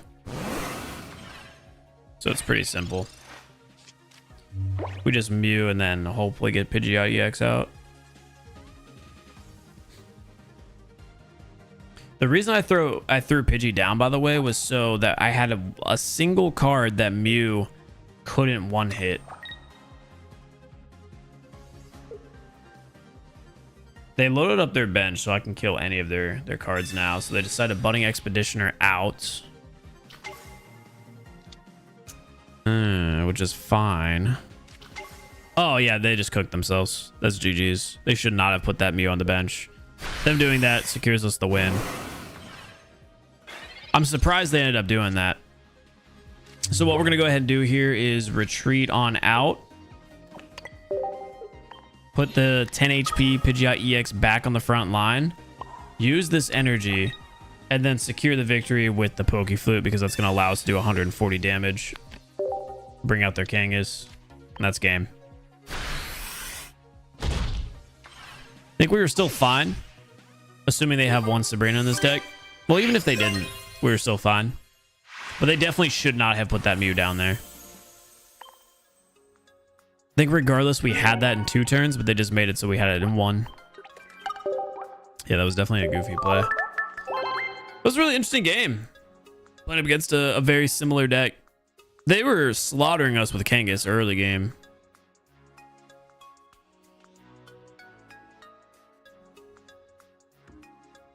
Was that a fun one to watch? I hope so. I got like 1 or 2 games left in me, and then I gotta call it for the day. Had a long day. Long day today. That was a rookie mistake. Yeah, I'm so shocked that they did that. I mean, they just didn't know I had the flute, right? How many people have played the flute very often or played against it very often? So gotta assume that was just the situation there. They probably had a second Budding Expeditioner. It seems like they leaned towards their Mew very hard in that deck. Put up against the Mewtwo deck. Let's see, Mewtwo and Ralts maybe. Yup. That's a really good start for them. We got Pidgeot EX in the hand, another Drud and 2 Pokeballs, so that'll guarantee us a Mew and a Pidgey, or 2 Pidgey. Either or. Let's see. Love it. Love it. Now we are acting second on the energy, which is not great for us. And I'm going to lay all of our cards down.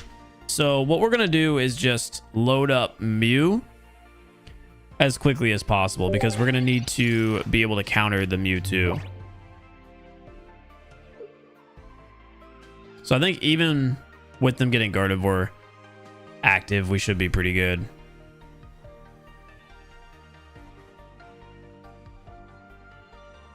Let's see a handful of people running Pidgeot EX. Maybe they're not used to it. Yeah, I mean, they definitely, you know, ran Pidgeot EX themselves. They probably just don't use Flute in their deck, in their variation. Which would make sense if they had 2 copies of Mew as well. And Budding Expeditioner. They probably just don't have the Flute. Alright, well, we have both Pidgeot EX. Like I said, our plan from here is pretty simple. We're going to just try to counter their Mewtwo by loading up energy on Mew. If Mew decides to side drive a Drud, then we come in and trade and kill. If they don't and we find a Leaf and have enough energy, we get the kill. Them countering with the Mew themselves, I don't think really causes us any harm.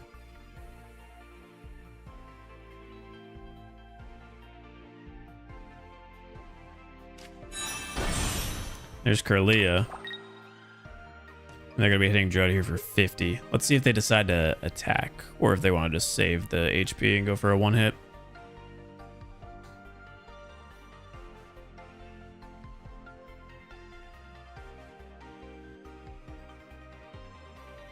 They're kind of planning everything out right now.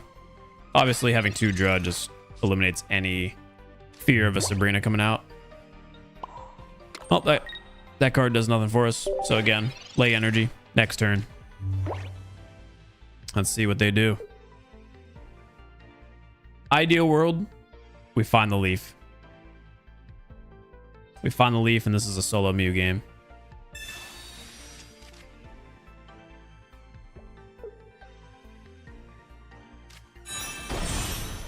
There's their Gardevoir. Again, the best play they can make here is to kill off one of the Drud, and then we just trade. If they're smart, maybe they actually retreat out of here. But I think they're going to try to take down Drud. Yep. Kind of odd. They're just giving us a free 2-pointer. And they have no energy built up anywhere else. So despite this Gardevoir, I think we're still relatively ahead.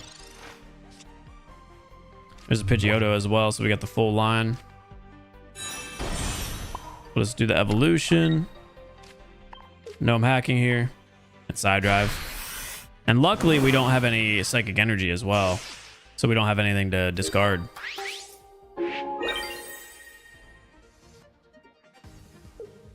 Now we're going to be dual threatening as well once we get the energy loaded up on the Pidgeot.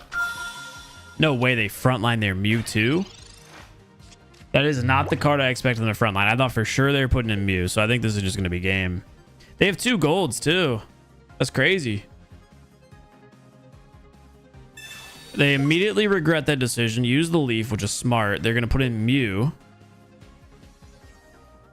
Or just concede because they realize how much they fumbled. Wait, maybe it wasn't a fumble. Maybe that was their plan. They wanted to get that extra energy on the Mewtwo. The thing is, I don't know why they would. I see it. I see the vision. So on the next turn, they get that Mewtwo active and ready to go. The thing is, I'm just going to put in Drud again. And I don't even mind burning this energy here.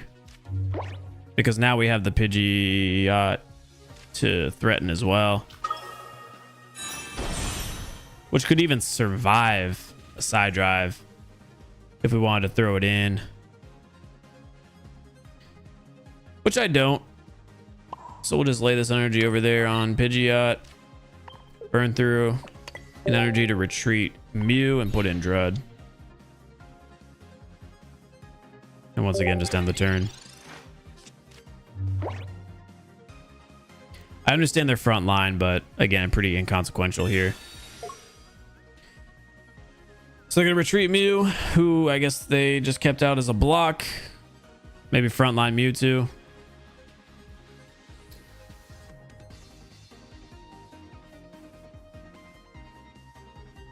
Thing is, you know, they can't Sabrina here because we'll just put in Pidgeot, who will tank through Mewtwo.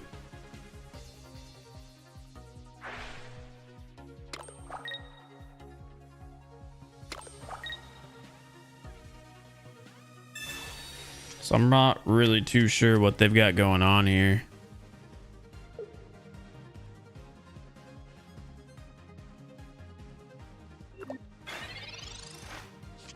I decide not to attack there, which again sets us up pretty well. If we can find the leaf, which we're still looking for, there's 2 in our deck, then on the next turn we can win the game.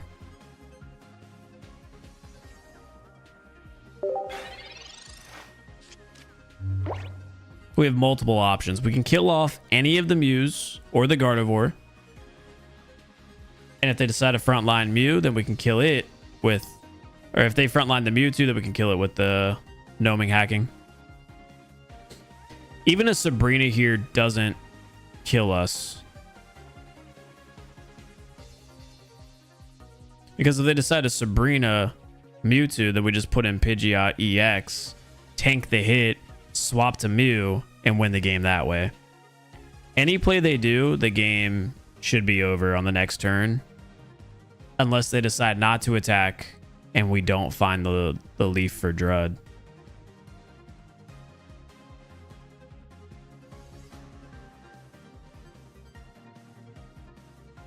Yeah, their Sabrina would be useless.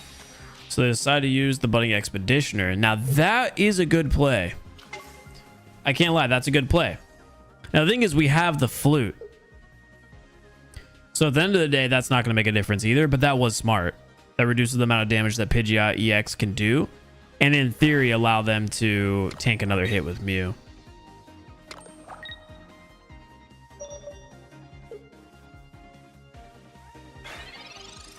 So no attack coming in there. We find the research, which is going to mean that we can't use a leaf here on this turn.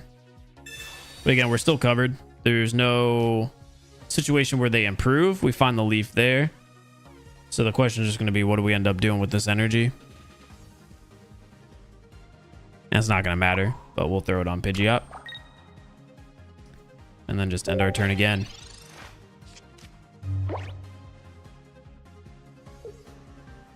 Obviously, they're not going to frontline their Mewtwo either.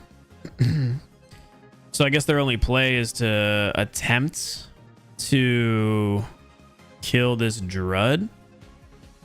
But again, they only have 1 point. So if they decide to Geo kill Drud here, still game over.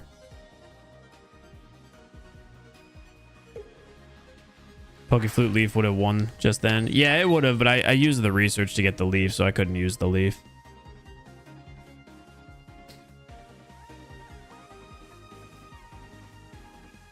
But we found the leaf, so like I said, we're guaranteed to win this game on this turn. There's nothing they could possibly do to beat us. Feels good. Decide not to attack. And again, we have the leaf. So since our Mew wouldn't be able to get the kill shot here, we're going to leaf out and end the game with the Pidgeot Flute. They're probably thinking we're only going to do 120 damage, but of course, we have it. We'll bring in their Mewtwo from the bench. That'll be the game. That was a fun one. That was a fun one. Against like a relatively perfect start from a Mewtwo EX deck. Their main issue was the fact that they just allowed their first Mewtwo to die to our Mew. That was what caused them to lose that game. They were behind ever since, and they had no way of coming back. This is why Mew is so good with this deck. Yeah, I think that was our mistake early on, or maybe yesterday, I should say, is not playing this deck with Mew. As soon as we swapped to it, we started streaking on the wins. Mew definitely comes in to be very clutch in this. Flute feels cheap. It does. It does. It does. No, dude, their Budding Expeditioner play was great. Obviously, I could have won with a Geo as well. So they still had some ways to die, but that was a fun one. See some people asking in the chat for the deck. So this is the deck that we were using. We've got 1 Mew EX, 2 Druddigon, 2 Pidgeotto, 2 Pidgey, and 2 Pidgeot. So the full evolution line. I do think there's a world where you can substitute Drud for Kangas, or maybe even run 1 copy of each. It's all up to personal preference. I like Drud a lot as a stall card, but Kangas is definitely good. I just don't love the coin flip aspect. We got 1 potion, 2 Pokeball, 2 Pokeflute. My bad. 2 Professor's Research, 2 Sabrina, and 2 Leaf. I think another thing that we could do is maybe replace one of the Leaf with a Giovanni. I just personally like to run 2 Leaf, so it's more consistent that we have one in our hand when we need it. But you could definitely substitute the Leaf for a Geo. Not bad at all. Plus the rough skin is clutch too. Yeah, no, I agree completely. If we used Kangas, then we could use Psychic Energy, but borderline it's good to not have Psychic Energy on Mew, because if you do Gnome attack or Gnome hacking on, let's say, a Mewtwo attack, then you are forced to discard the 2 Psychic Energy. It would be the same if I had like Fire Energy on. So having water and well, I guess water and fire is really good, but going against like a Charizard, you still have to discard like the certain energy if you do have it. So it's nice to not have the Psychic for Mew because we use it to counter Mewtwo a lot. How does this deck do against a Charizard deck? A Charizard deck, between a Charizard and a Pidgeot EX deck, it just all comes down to who gets their evolution line first. And I would say the Charizard deck has a bit of an advantage because they also tend to run Moltres, so they can stack up energy faster. And if Charizard gets going faster, it's going to kill Pidgeot all day. The thing about the Pidgeot deck is it solely relies on your opponent having a loaded bench to be strong. 80 damage is not bad, but you know, 140 or 120 hits way harder. So that's the reason why we have on Mew, so we can counter, you know, Charizard or any of those hard hitting cards. So that's why this deck has a lot more consistency now, is because we do have Mew in there.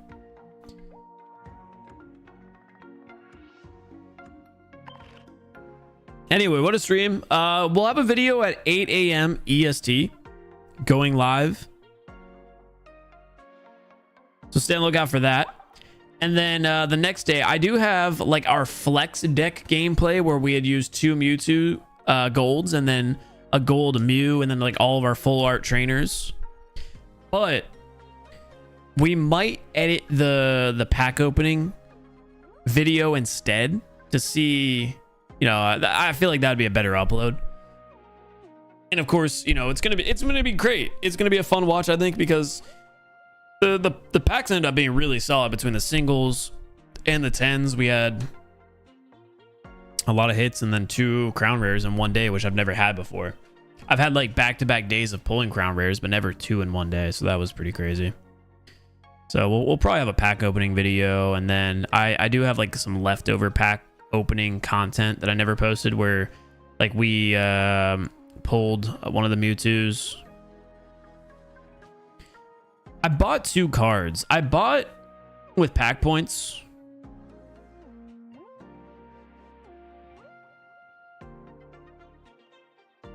One Charizard. I think I bought a Mewtwo as well. I think I ended up buying 2 of those. Anyway, thanks for watching the stream today, guys. Appreciate you all for tuning in.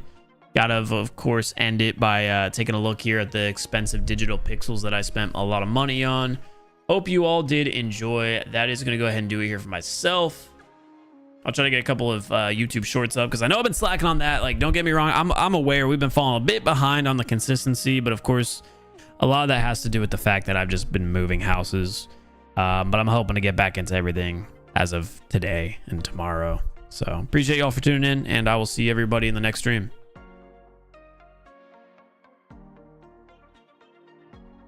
Appreciate ya, Badger. Shout out Sceptile EX. That's what we're ending the stream on. Goodbye, goodbye, goodbye.